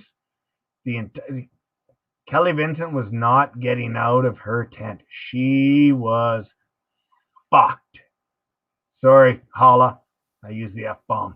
But proper effed. Like, everybody was ready to go. And they were tearing the tent down around Kelly Vincent. I went, yep. That's female Coolio right there. That is awesome. So good. And honestly, Holla, that's, like I said, people weren't settled. Everything in Salmon Arm cost a fortune. If me and my wife could offer people not only a cheap, free place to stay, but a place where everybody, the Chicks with Balls, the LWO, it was so good. It was so fun. Everybody respected the rules that we laid out for the most part. That's one of my favorite, and always will be one of my favorite off-field moments. And Holla's gone again. Did I just keep talking or? No, it's fine. I was lucky enough to stay at Camp Coolio one time. So Mac busted my ass for years about not being an LWO member because I couldn't make it to Salmon Arm. I played in all these other tournaments, but I never made it to Salmon Arm because it was baseball time and I was coaching teams and whatever else, but a weak excuse. And then the year that we made it the farthest, which is surprising, Holla's kid was on our team and I took a sabbatical and made it to Salmon Arm. And then I finally became a member and we actually made it super far. We were the 3rd best team in the country. And I owe a lot of that to like stepping back and becoming a legend at that point and going to Salmon Arm and being a whipping boy, which is funny because I've known all you guys for like a decade already. But boy, you're very, very mean to me. Yeah. But that was a good time. Rimek, I remember one of the July long weekend tournaments, me and the wife borrowed her mom's like terrible GMC Blazer and we at the campground in Vernon. Now, I think it was the first year that I met you and we camped there and we slept in the back of the Blazer and we woke up and we got up. You were wearing the beer leader jersey and you were brushing your teeth with a bottle of whiskey. And I thought, yeah, I'm probably going to headbutt this guy at some point, but he's pretty awesome. All right, boys. Yeah. Look, I got to wrestle this thing back on course here because Hey. no, that's not a negative thing. I think we could tell some pretty compelling stories, and we could go all night. We really could. And Dalek's been texting me. He's worried about being slapped while he's sleeping tonight, Monty. So you go easy on the dolly tonight, all right? Make it happen, Dolly. Make it Yeah. happen, Monty. Yeah. Smack him, Monty. Smack him. Smack him good. Like, you guys have been a part of LWO radio history tonight. You've seen the episodes. You know the question that's coming. And this is a question I ask all the guests. I'm going to ask you all one by one tonight. I'm going to start with the Honey Badger. The Honey Badger, in your own words. When did you know that you were a part of something special with LWO? When did I know? You know what? From the time that I started hanging around LWO 2011, got that first glimpse into the group. Just magical times. And then 2013, 14, hanging out with Legends of Hockey, getting to know the guys a little bit more. But 2015, first putting on that jersey, hanging around the guys in the gardens, hearing the black and yellow every time you walk back to the gardens. And that builds from like hearing the stories with Monty and Coolio driving back and forth from Vernon and Kelowna every Wednesday night. It was, you knew that you were going to be part of something special. It was a matter of when for me. And then 2015 was when I first put on the jersey. And then the first time I really got to be part of the whole group. And then year after year, you just realized, what a special group this was and how amazing it was. That's truly it for me, man. I like it. I got to go to Legend Monty next.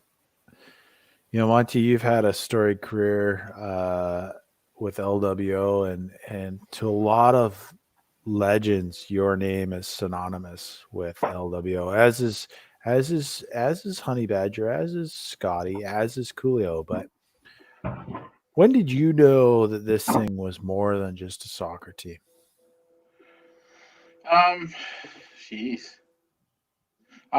Just because, we were friends off the field, and I don't know, maybe it didn't hit until later on, 2003 and 4.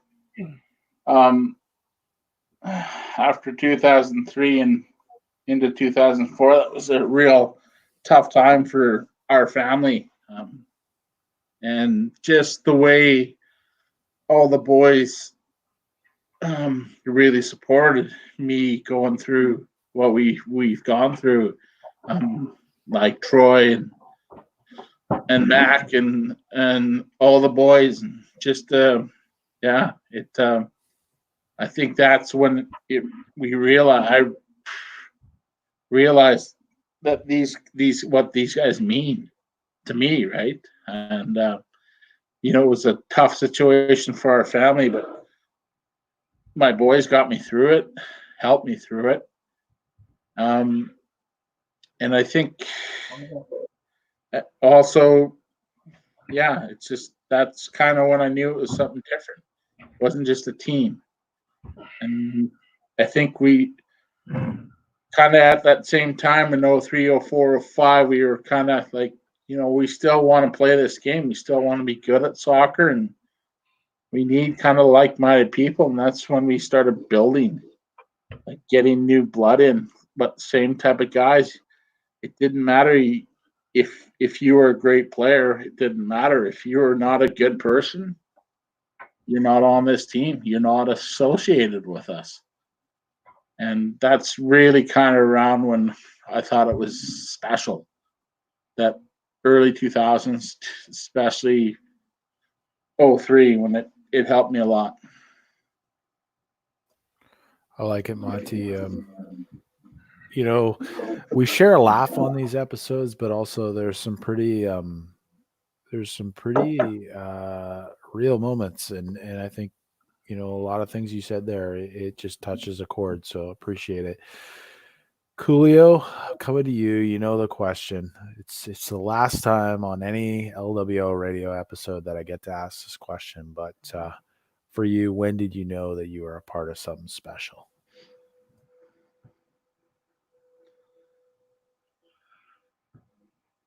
Funny question. And I've when we talked, we did tech check on Wednesday, and I knew this question was coming, and I thought about it, and I talked about it, and I went through it, and I'm gonna approach this from a different angle, and the chat's gonna be mad at me, but let me finish. We're not special, but bear with me.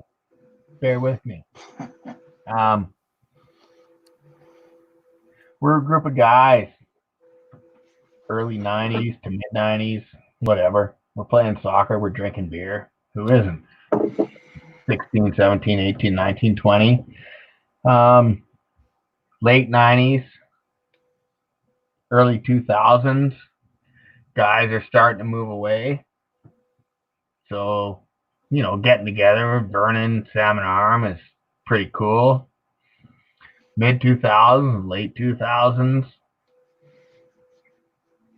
nobody's around. It's down to there's a couple of us in town. So getting together it's a bigger deal. It's all right. It's pretty cool.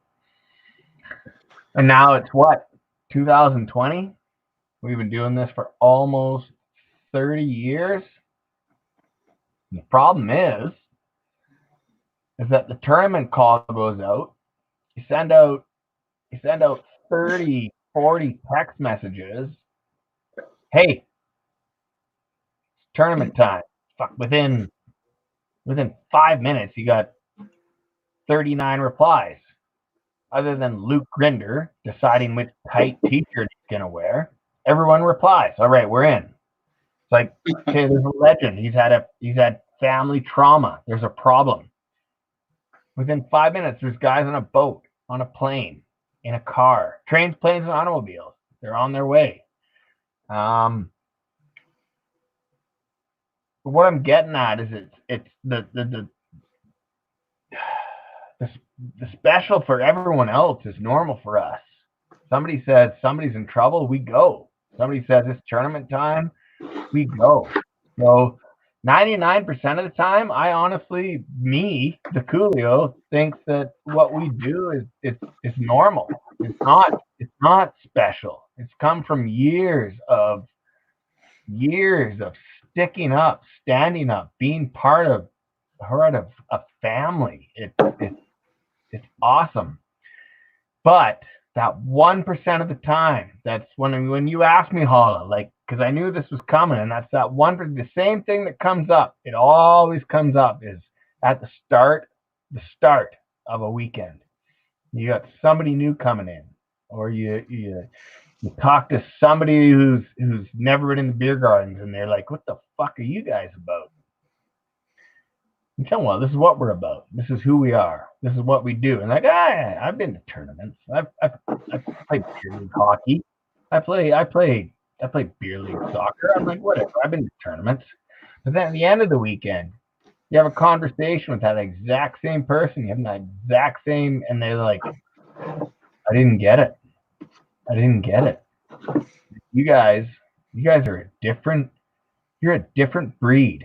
And that's when I know, like I say, to me, it's normal. It's been too many years of guys just doing what they do. But when a person stops you and says, no, you guys, at the end of the weekend, they're like, you guys are far from normal. And what you got to do the next time you're in a beer garden, boys, talk to somebody and step back and just watch. Just watch in the beer gardens. Like within us, there's little groups, there's little pods, and you see a group talking to people, but every group, they're all watching us.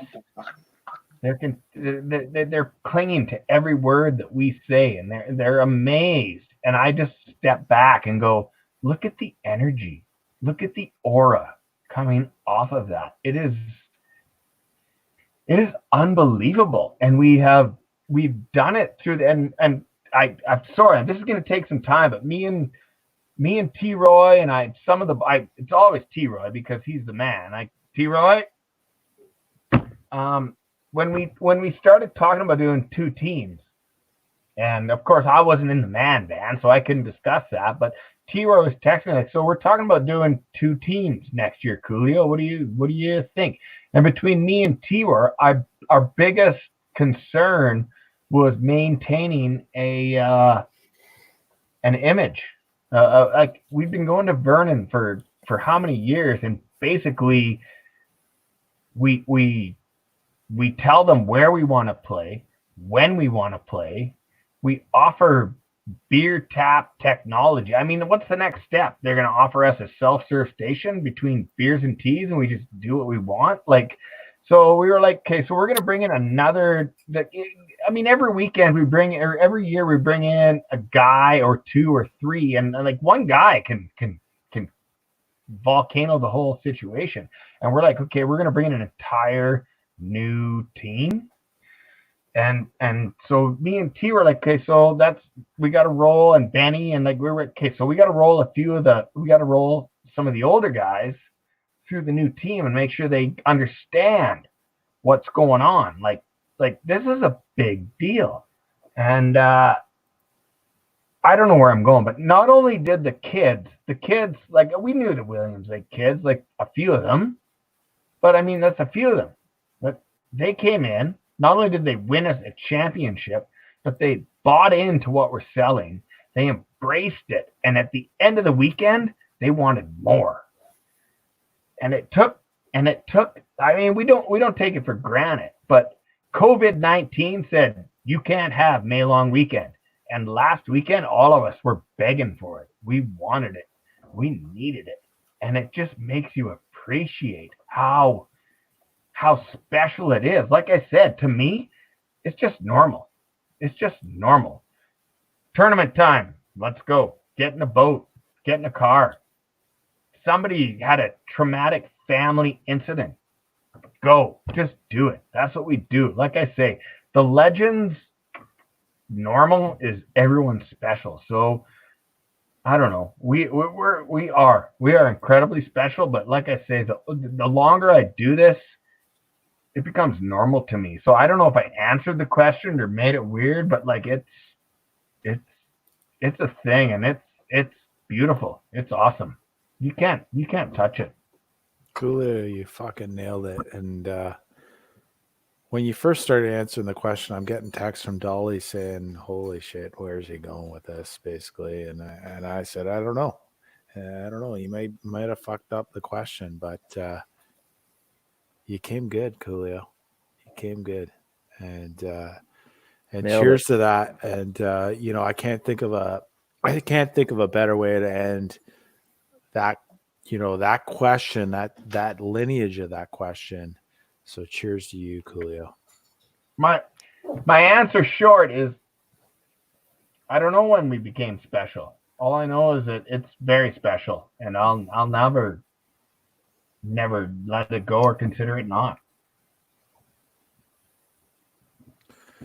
No, it's well done, and I think the chat's responding. T Money, Geeth, great to see you in there. Bear McKay, Grinder. I think people are responding to that, and that just tells you, when people respond, when you got the chat, we're 3 hours into an episode and they're still responding like that. I think that tells you that you've hit a chord. So thank you, Coolio. And on that note, I am going to close the origin segment. It's been a great way to walk down some of the memories that I have, some of the ones I don't have. Hearing from legends like Coolio, Honey Badger, and Monty, reliving some of the past greats. Legends, fear not. There's 19 of you guys with us still. Fear not. We're getting close to the end. but there's still like We don't have to be close to the end, Holla. We can do this all night. We probably could, and I love the jacket. We're gonna move into announcements, legendary announcements, and I want to shout out some birthdays. T Money, as usual, he's on the ball. He's got the birthdays that are upcoming. Yesterday now, so the 22nd when we started the show. So when we started the show, it was his brother Kevin's birthday. So cheers to you, Kevin. Hope you had a great birthday. Hope you managed to tune into LWO Radio. Legend of the hockey scene. 4 minutes ago, we struck midnight here in on the West Coast, and so it became Koski's birthday. So Koski, you're in the chat. Happy birthday to you. Here's to you, my friend. I'm still listening to Legends Attack. I love that song. Couple major milestones coming up on the 25th, which I believe is Monday. Monty, your birthday, my brother. Good stuff. Happy birthday to you. Yeah. What? Monty has a birthday? Already got my present. Such a great shirt. I like many others on this show are super psyched about those shirts. Of course, immediately after Monty is T Money, the executive producer of LWO Radio and a real glue guy of LWO. So shout out to you, T Money. Happy birthday. 31st, Mike Perry was a guest last week on last week's episode. Get a haircut, Mike Perry. Mike Perry, I cut my own hair. It's all right. You can do it. The barbers are open. I got a haircut tonight too. And by the way, Holla, yeah, Holla has a dynamite place to get your haircut. Just don't sing songs there. Well, even tonight, I told them what I was doing, and they mentioned Coolio, Bartman, and Dalek, and those guys will know what time it is. June 1st. June 1st is a birthday for the Dr. Spilly Benson. Yeah. So happy birthday, Doctor. Yeah. Coolio, you got the yellow jacket on. Yeah. Do you want to say anything about it, or you're just rocking it out? The yellow jacket. Well, we all know the story about Williams Lake and the beer leader jersey, the champ, the challenge belt. We had this hokey fucking Walmart cheesy belt that was like a challenge thing. You challenge them, I'll do more chin-ups than you, and da-da-da-da-da-da. And the beer leader jersey was legit, like yellow. I've had more beer than you. I'm leading the jersey. And I don't know what happened. The belt fell out of the way. Monty, help me out here. How did the jacket come about? Did we decide we just did away with the belt and decided somebody should be yeah. Yeah, right? It just Troy, chat, Mac Daddy, chat, help us out here. It lasted a couple of years, didn't it? I got a little story, tiny story. Yeah. I was trying to leave work early to go to Vernon, and the man van was picking me up, and I said, just keep it on the D-Lo because I can't leave. I'm trying to sneak out of here. And Troy walked right into my work in shorts and that blazer. That was the first time I was on. He just walked in. He's like, I'm looking for Scotty. And yeah, that's a true story. And I said, that was not on the D-Lo, but that happened. That was the true story. And then I just left and hoped I have my job at the end of the day. And I did. And I still work there and I still hate it. Thanks, Troy. I love that guy. I think we basically came down to the yellow jacket was you were like the Lance Armstrong of the day. You did back then, it was like you did the most for the team that day or that game. You got the jacket, and it was a big honor. Whether it fit you or not, you wore it. Like if it looked absolutely ridiculous, Thomas, legend of hockey, the best goalie ever. Can you back me up here? It doesn't matter how tight it was and how your shoulders were sucked into your chin. You wore it because that's just the way it was. And that's what happens when you play for the LWO. Do what you got to do. I like it. I like it. So here's the thing, boys. 18 live viewers still left in the chat, just about half of what we had at our peak, but 3 hours and 9 minutes in, a new personal best for podcasting, new record, and something to be proud of, actually, to be honest with you, because this is it. But we've set the table.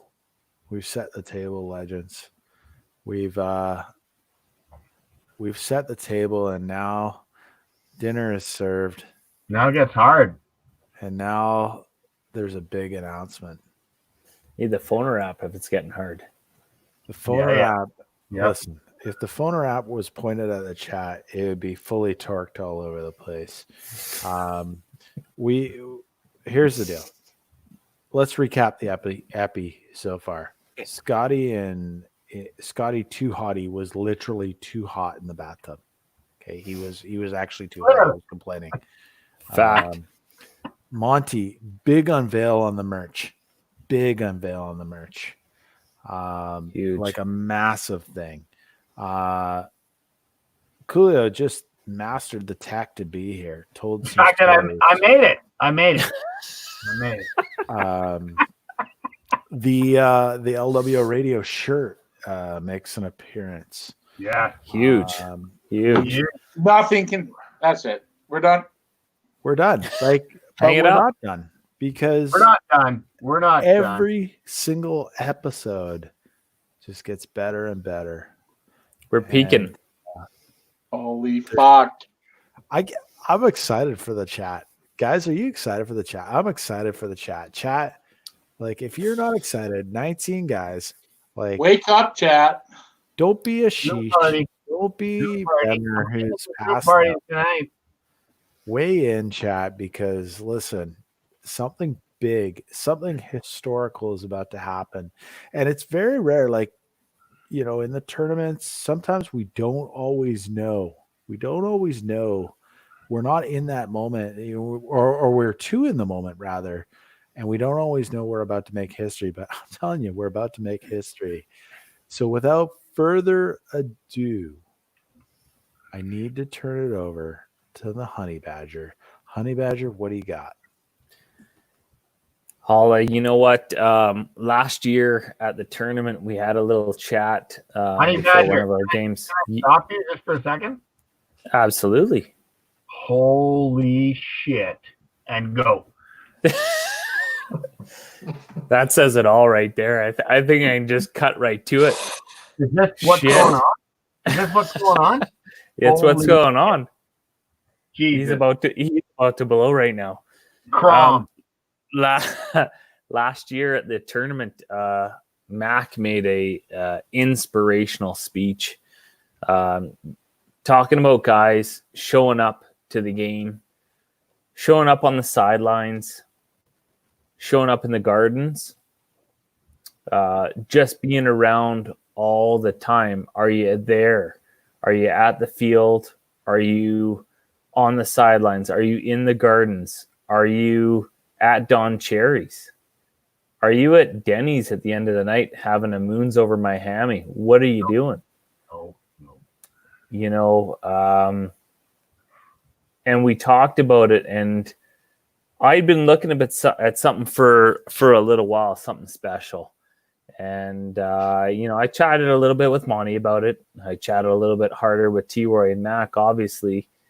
And we decided that there needs to be a new award for the LWO moving forward. And the new award needs to be about, are you there? Are you there on the sidelines or on the field? Are you there in the gardens? Are you there at Don Cherry's or the dance? Are you there at Denny's late at night? Are you there?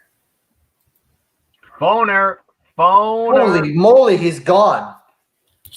I don't know what to make of this. I got a feeling he's coming back with a big umbrella.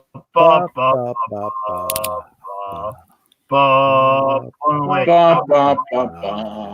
Oh, that was Polonia. Fuck Polonia. Yeah, fuck them.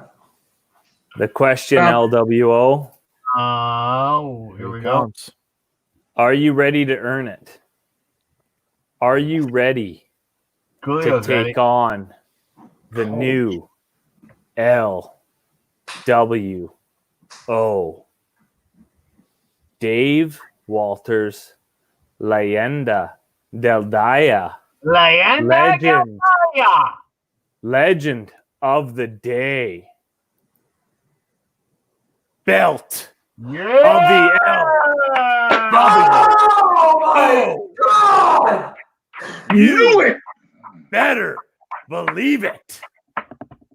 Oh It my is God! Got that shit, honey badger. unbelievable. Oh, yeah. I'm afraid to approach my screen. That's amazing. Oh, God. Dog's jacked. Shit. Tell Full Dog to leather, go away. boys. Take it all in, boys. Full leather and metal, boys. Full leather and metal. There ain't no plastic in that motherfucker. That's LWO quality right there. What are you gonna do? What are you gonna do to get that? How are you What going to are you earn that, boys? Huh? What are you going to do? Metal and leather. That's what she said. Woo! You blew the top Wow. off the chat. This is This is wow. Legendary announcement. Right new there. level. This is No more sheesh belt. no more sheesh belt. No more sheesh belt. This is Oh, that's fucking legit. So how do you figure you earn it? how do you earn it? Great question, Come to your house and Coolio. fight. How Come do to your you house and earn fight. the belt? You got to be there. You got to be there on the sideline or on the field. You got to be making the big plays, the big calls on the sideline. You got to be there in the gardens. You got to be there leading the team. You got to be there on the way to the dance. You got to be there at Don Cherry's, leading the storm.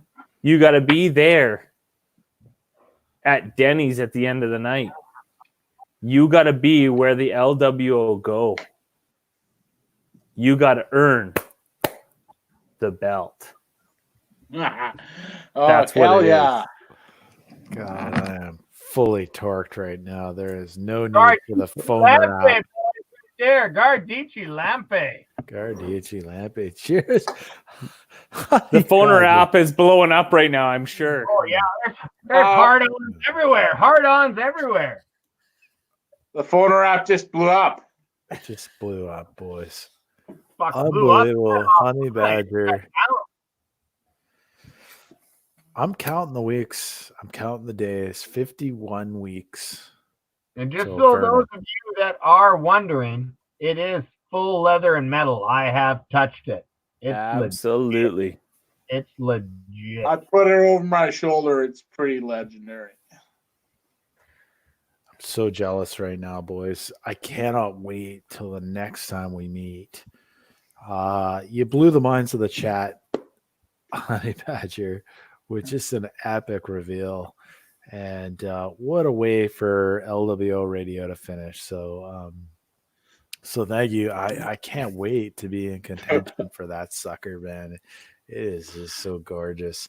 And you know, if I ever become worthy of getting such a thing, I cannot wait to tell my wife and kids and basically brag to everyone that I know that is something it's just something so magical. So well done, Honey Badger. What a reveal. Chat, like, come on here. 19 of you guys come on, like They're blown away. It's all right, Holla. They're blown away. They're blown away. They don't know what lost for blown away. Lost for words. Dollock's blown away. He can't check. He's an idiot. He'll probably send me a text.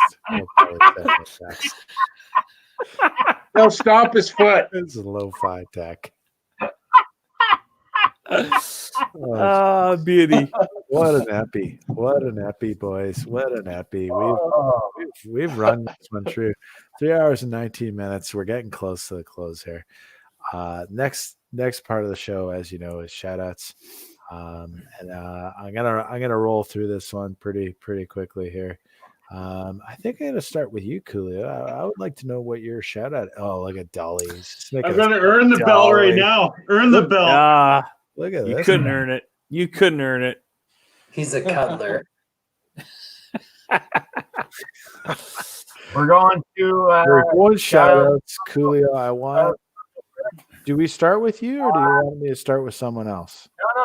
I can go. I can go first. That's all right. I love it. My shout outs are it's kind of a two-part. Shout outs one is to all of our part-time fill-in, call up. It's Friday, we play Saturday. Can you make it? Guys, I mean, fuck. Whether you're taking 5 minutes a half for a starter or you're playing back-to-back championship games on Monday like Reed, or, we invite you out as a Bartman to come play hockey and you end up dominating defense. Like it's every tournament we go in, be it hockey, soccer, whatever it is, these guys, Diamond Joe, they take time. There's a guy who was always wide open. Monty, he was wide open every time we had the ball in the offensive zone, but he was always 20 yards offside. But the LWO put up with it because it gave Murdoch a chance to date his sister, right? Like everybody, they all played a role, and it's important. All of them, they all played a role, whether they were just a bit piece, hung around, or became permanent patch members. Call-ups, it matters. They get the job done. My second part of the shout out goes out to you guys, the LWO legends, Lightning, Livewire. You guys are awesome. I love you. I thought about this today on the way home and it made me cry in my car. I almost drove off the road. The Scotty Rimek, the Dave Bartmans, the Diamond Joes. Everybody everybody matters. You're all part of it, and you're all huge. And nobody gets it until they experience it, whether they're an outsider or part of it. They just don't get it. So here's to you, legends, all of you, the LWO family. Cheers, bud. Coolio, and I'm calling you Coolio once again. That is, smarter words have never been said out of that mouth. I would love. It was amazing. That was perfect, actually.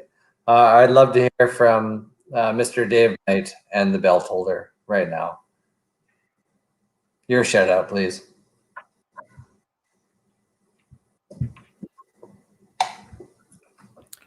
Unless I'm on mute. My shout out goes to I know Monty's mentioned him a couple times tonight. Barry McKay, absolute legend, salmon arm legend, and also shout out to as I mentioned earlier in the episode, Mr. Handsome Neville. You you two are my shout outs for tonight.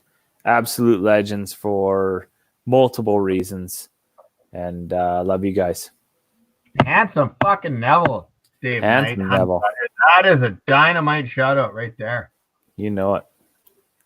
Yeah, I just want to add on Bearcat McKay. That guy, he was.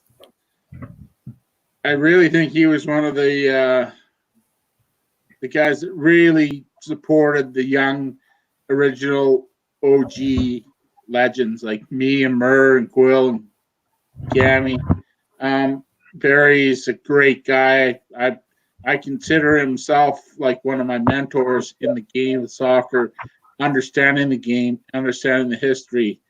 So yeah, that shout out is well deserved. And a shout out to a follow up on that, Barry McKay. There's too many O's and smooth to describe Barry McKay.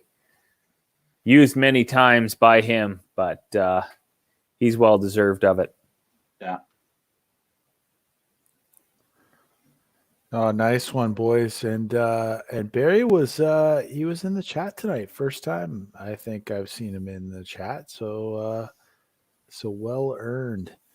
I think we're going to Scotty. Thank you for picking up for me. But it's been a 3 hour and 25-minute show, and quite frankly, I had to pee again. So I appreciate it. But you nailed it. And I think I need to go to Monty next. I think Monty had the next set of shout outs. So Okay. Go for it. Yeah, thanks, Holla. The one, it's kind of a personal one, and it's a bit of mirth about the LWO. Shout outs to the Big E. He's my nephew, oldest son of Gammy. Back in after 2006, maybe 8. I can't remember exactly what tournament it was. The Big E, as I called him back then, he was only 7 or 8 or whatever. Came up to the tournament on the Monday, and we were having a couple beers up, and we were playing grab bag, and so the champ goes, "Ethan, pull me a beer." So he pulls one bull max for the champ. Champ downs it. So Ethan, pull him another beer. He pulls a second beer. It's another bull max. Champ downs that. Champ goes, "Ethan, pull him another beer." Third one, a third bull max. And needless to say, the party is starting. People are fired up. The champs had 3 bull maxes in a row. And yeah, we're on fire. Everyone's hooting, hollering. I'm like, I gave Ethan $20 for that. And Troy, of course, being Troy, figured out the odds of pulling 3 bull maxes at that time was 1 in 3,000 or something. And about 30 minutes later, the champ was dead, done on the field. So, Ethan, you took down the champ. I like it. In all seriousness, boys, this one I've got one to say. Really means a lot to me. If you think of the LWO, if you thought of the LWO as a human body, I'd kind of be like the appendix. Prone to burst, might cause, I don't know, don't really do much, whatever. But these two guys, they're the brains and the heart of the team, and they lead. And that's Mac Daddy and T. Roy. Shout out to you boys for all you do for the team. And that's all I got to say, boys. Massive shout out there. Those guys it will not surprise you to know that they have been instrumental to LWO radio as well. And great shout out. Scotty, shout outs for you. Have you done it already? While I was going pee, or are you up?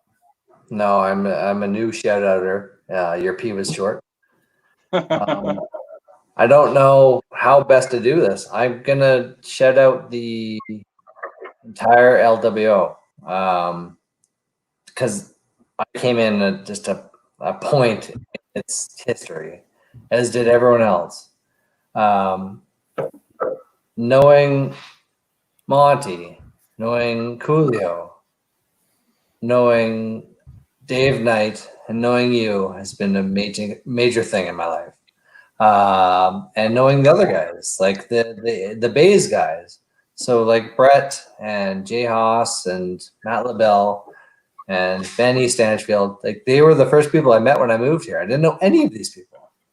So this whole thing is an entire family, and it's a perfect synergy, and I'm glad to share in all of the things we do, and I'm glad we don't have prison records yet. Love it. I love it. Good shout out to all of the LWO. Coolio has requested to go again.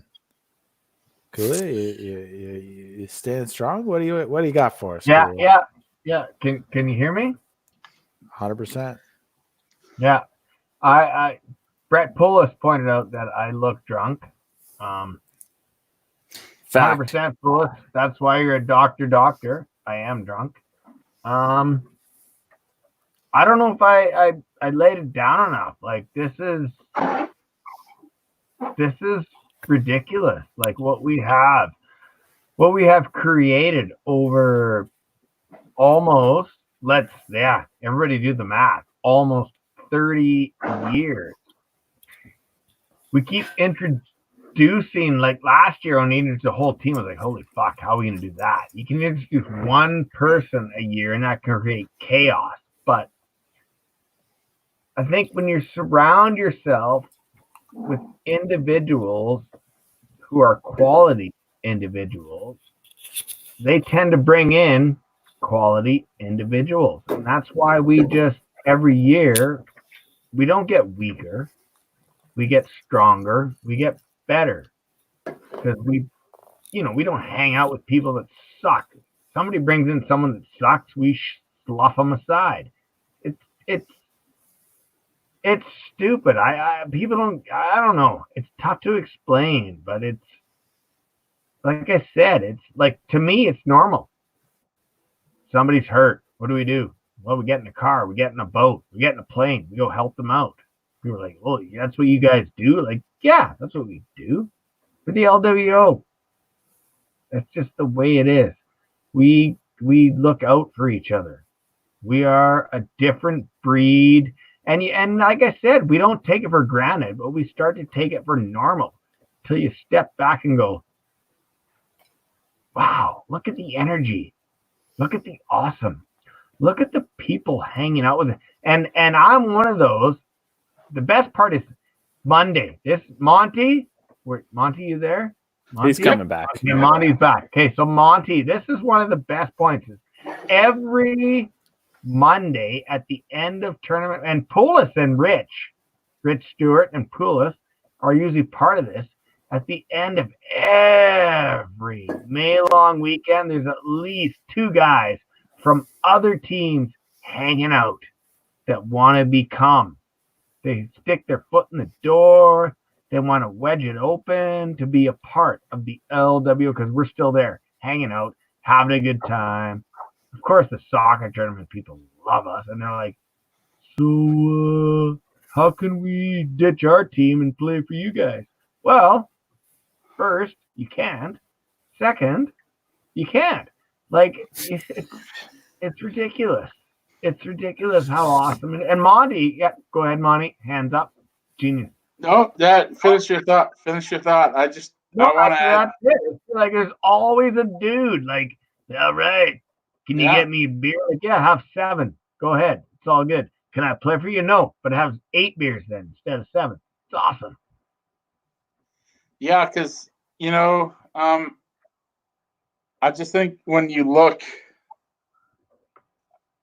because, I've started coaching and getting into the game, and guys that I've coached are now getting up in age, and I just you look to the future, right? You're like, And I see guys that I would want to be them to be on the LWO, and it's like, man, of course that guy, right?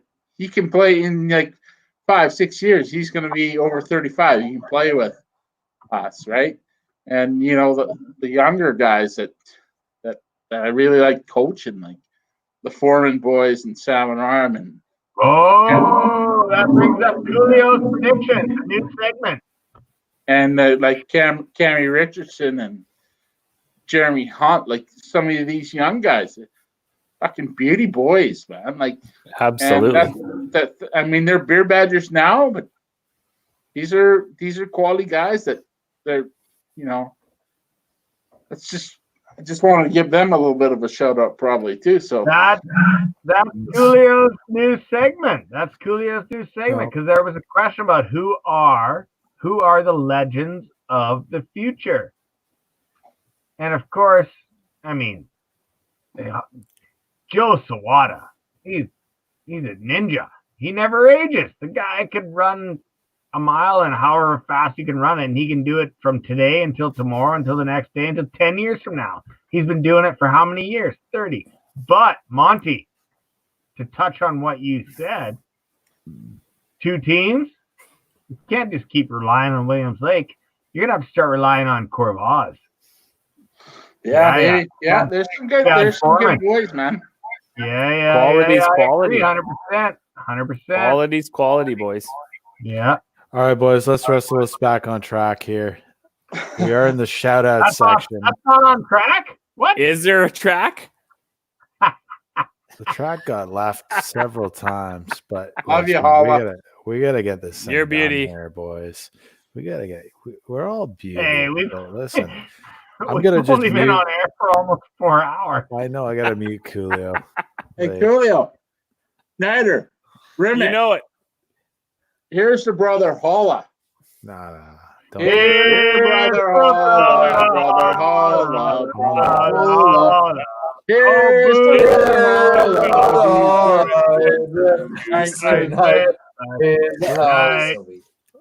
They're You know all he's gone. gonna kill it.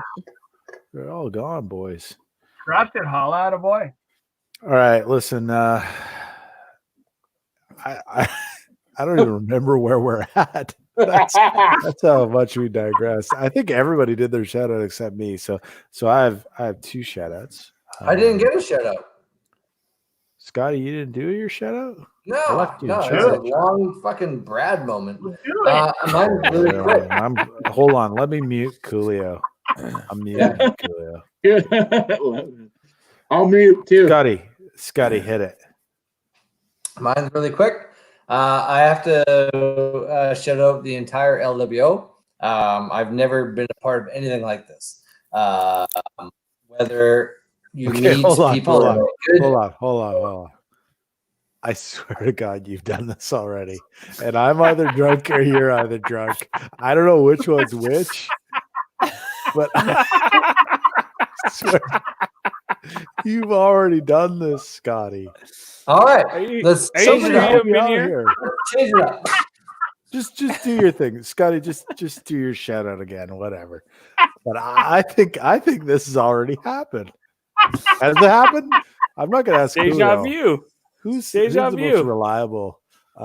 Who's the I don't most think it reliable has. on I the panel? texted you about this. Beer but I don't Badger, think it happened, but Honey Badger. regardless, Have we I don't heard look at this? old footage. I'm feeling deja vu right now. Chat's got me. Chat's got me.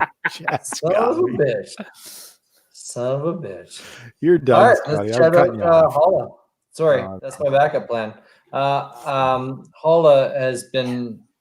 I've seen you in the past as an amazing soccer player, and you have been unfortunately stopped by an illness. It's not fair, and we're going to stand up for you. But when you come to this group, I couldn't believe the impact you have made.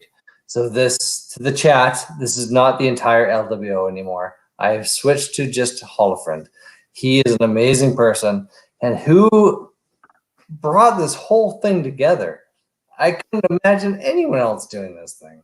And with the help of Troy and Mac, just outstanding. production quality. Like, you guys are amazing. This is actually something I like to watch back. You guys are just fantastic. Without Holla, I don't think this is the same thing. Monty, amazing person. Coolio, amazing. Champ, all those people that are the godfathers that bring this in, Gee, and all those guys. They just make this thing amazing. Holla, you're one of those people, and I don't want to step on anyone's toes, but you are one of those people, I think. You make everything amazing around you. So my shout out is to you. Thanks, Scotty. Love you, Holla. Cheers, boys. And, Cheers.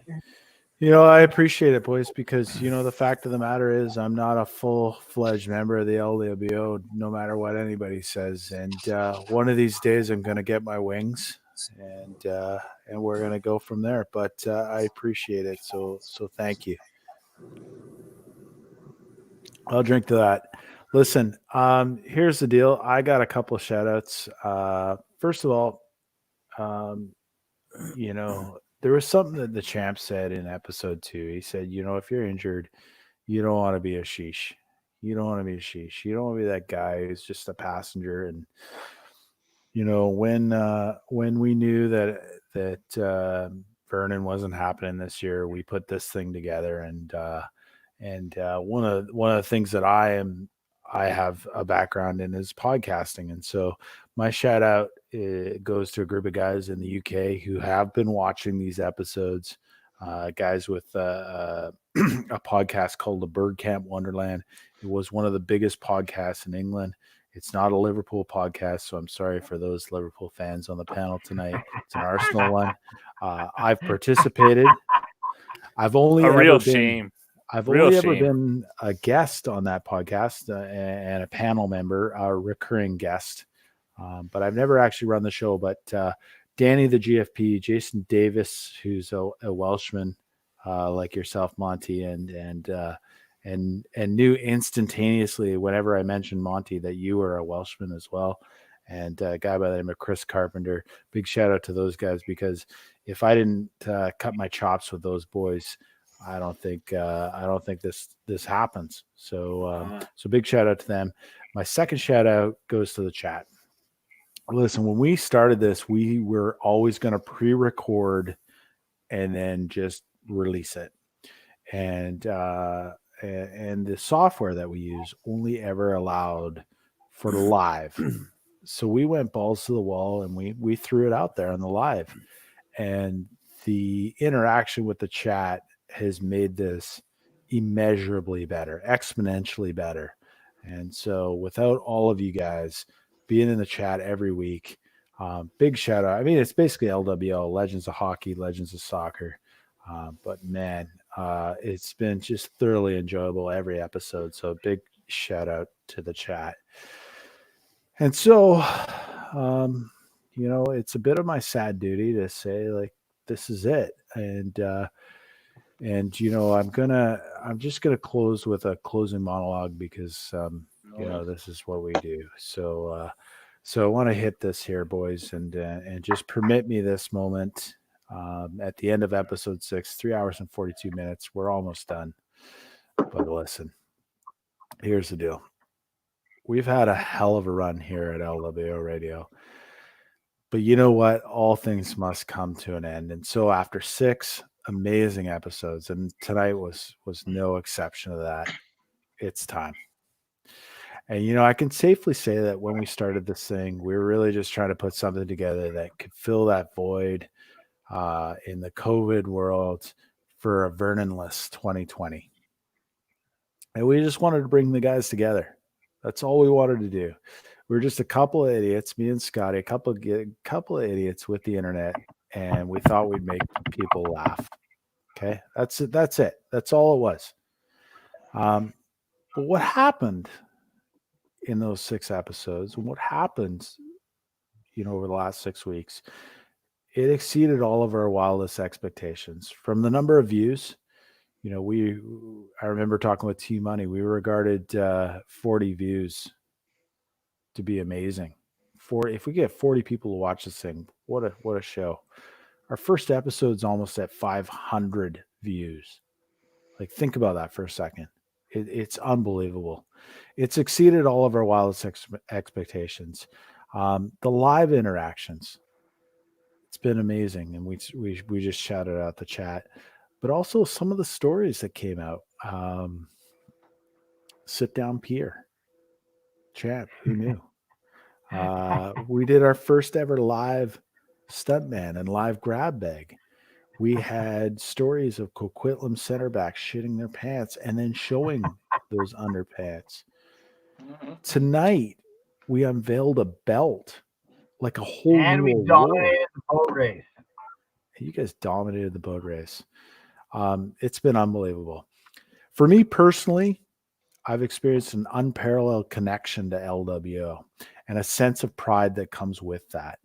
With emails, texts, and messages flooding in from near and far, from the commentary that had me tearing up in laughter to the poignant and reflective stories of connection from our guests. You know, with all the craziness in the world right now, it's been a welcome distraction and a highlight of the week for Scotty and I to share a beer and a laugh, as well as some heartfelt commentary with the legions of legends worldwide. And, you know, there's been some themes that have emerged. Some themes that we did not anticipate, some themes over the past 6 weeks that were completely unplanned. This is completely unplanned and quite frankly unanticipated. And those are themes of brotherhood, they're themes of family, and most importantly, they're themes of love. And those aren't things that you normally associate with a sports team. So God bless you, legends. Now, I'd like to read something. It was initially scripted for the Legends of Hockey, where T-Money asked some of the hockey boys to give their feelings about what it was to be a part of LWO. And Bartman, who was in the chat tonight, provided this, and we have his permission to use it. And when I read it, you know, we didn't get the opportunity in the Legends of Hockey episode to share it, but when I read it, I felt like it really needed to see the light of day. So this is Bartman's words. Coming from a guy who's played on many teams, I can assure you that the Legends are special. It goes far beyond the dressing room. I've never played with or been around a better group of people in my life. On that team, you are more than teammates. You are family. Every guy in that room is on board, and I feel like I could trust any man there with my life. I wish I could have been a part of it in my soccer days, as the bond I've felt from you guys is a once-in-a-lifetime experience. I crave it, and I want more. Everything we do together is over the top, and I love the no man gets left behind attitude. Legends are extremely unique, and I feel sorry for anyone who does not get to experience. I will cherish and look forward to it for the rest of my life. Legends are not just team. They are a lifestyle. Well said, Bartman. Well done, Bartman. Dave Bartman. And Dave so, Bartman. with a sincere thank you from all of us at LWO Radio, to our guests, Honey Badger, Monty, Coolio, RG, Perry, Cornett, Koski, T-Money, Britchie. We got the champ, Leb, Stanch, and of course, Mac Daddy. A big thank you to all of our guests, to the chat, and to everyone that has made this thing possible. I close this show. But I encourage you, legends, pay attention. Stay tuned. There might be a surprise episode or two in the future. Maybe not next week, but just pay attention. And I eagerly look forward to the next time we see each other in person. We share a beer and a hug, and we get to see each other again. And until then, be safe. You know it. And stay legendary. Love you, boys. Love you, boys. Love you all. Legends for life.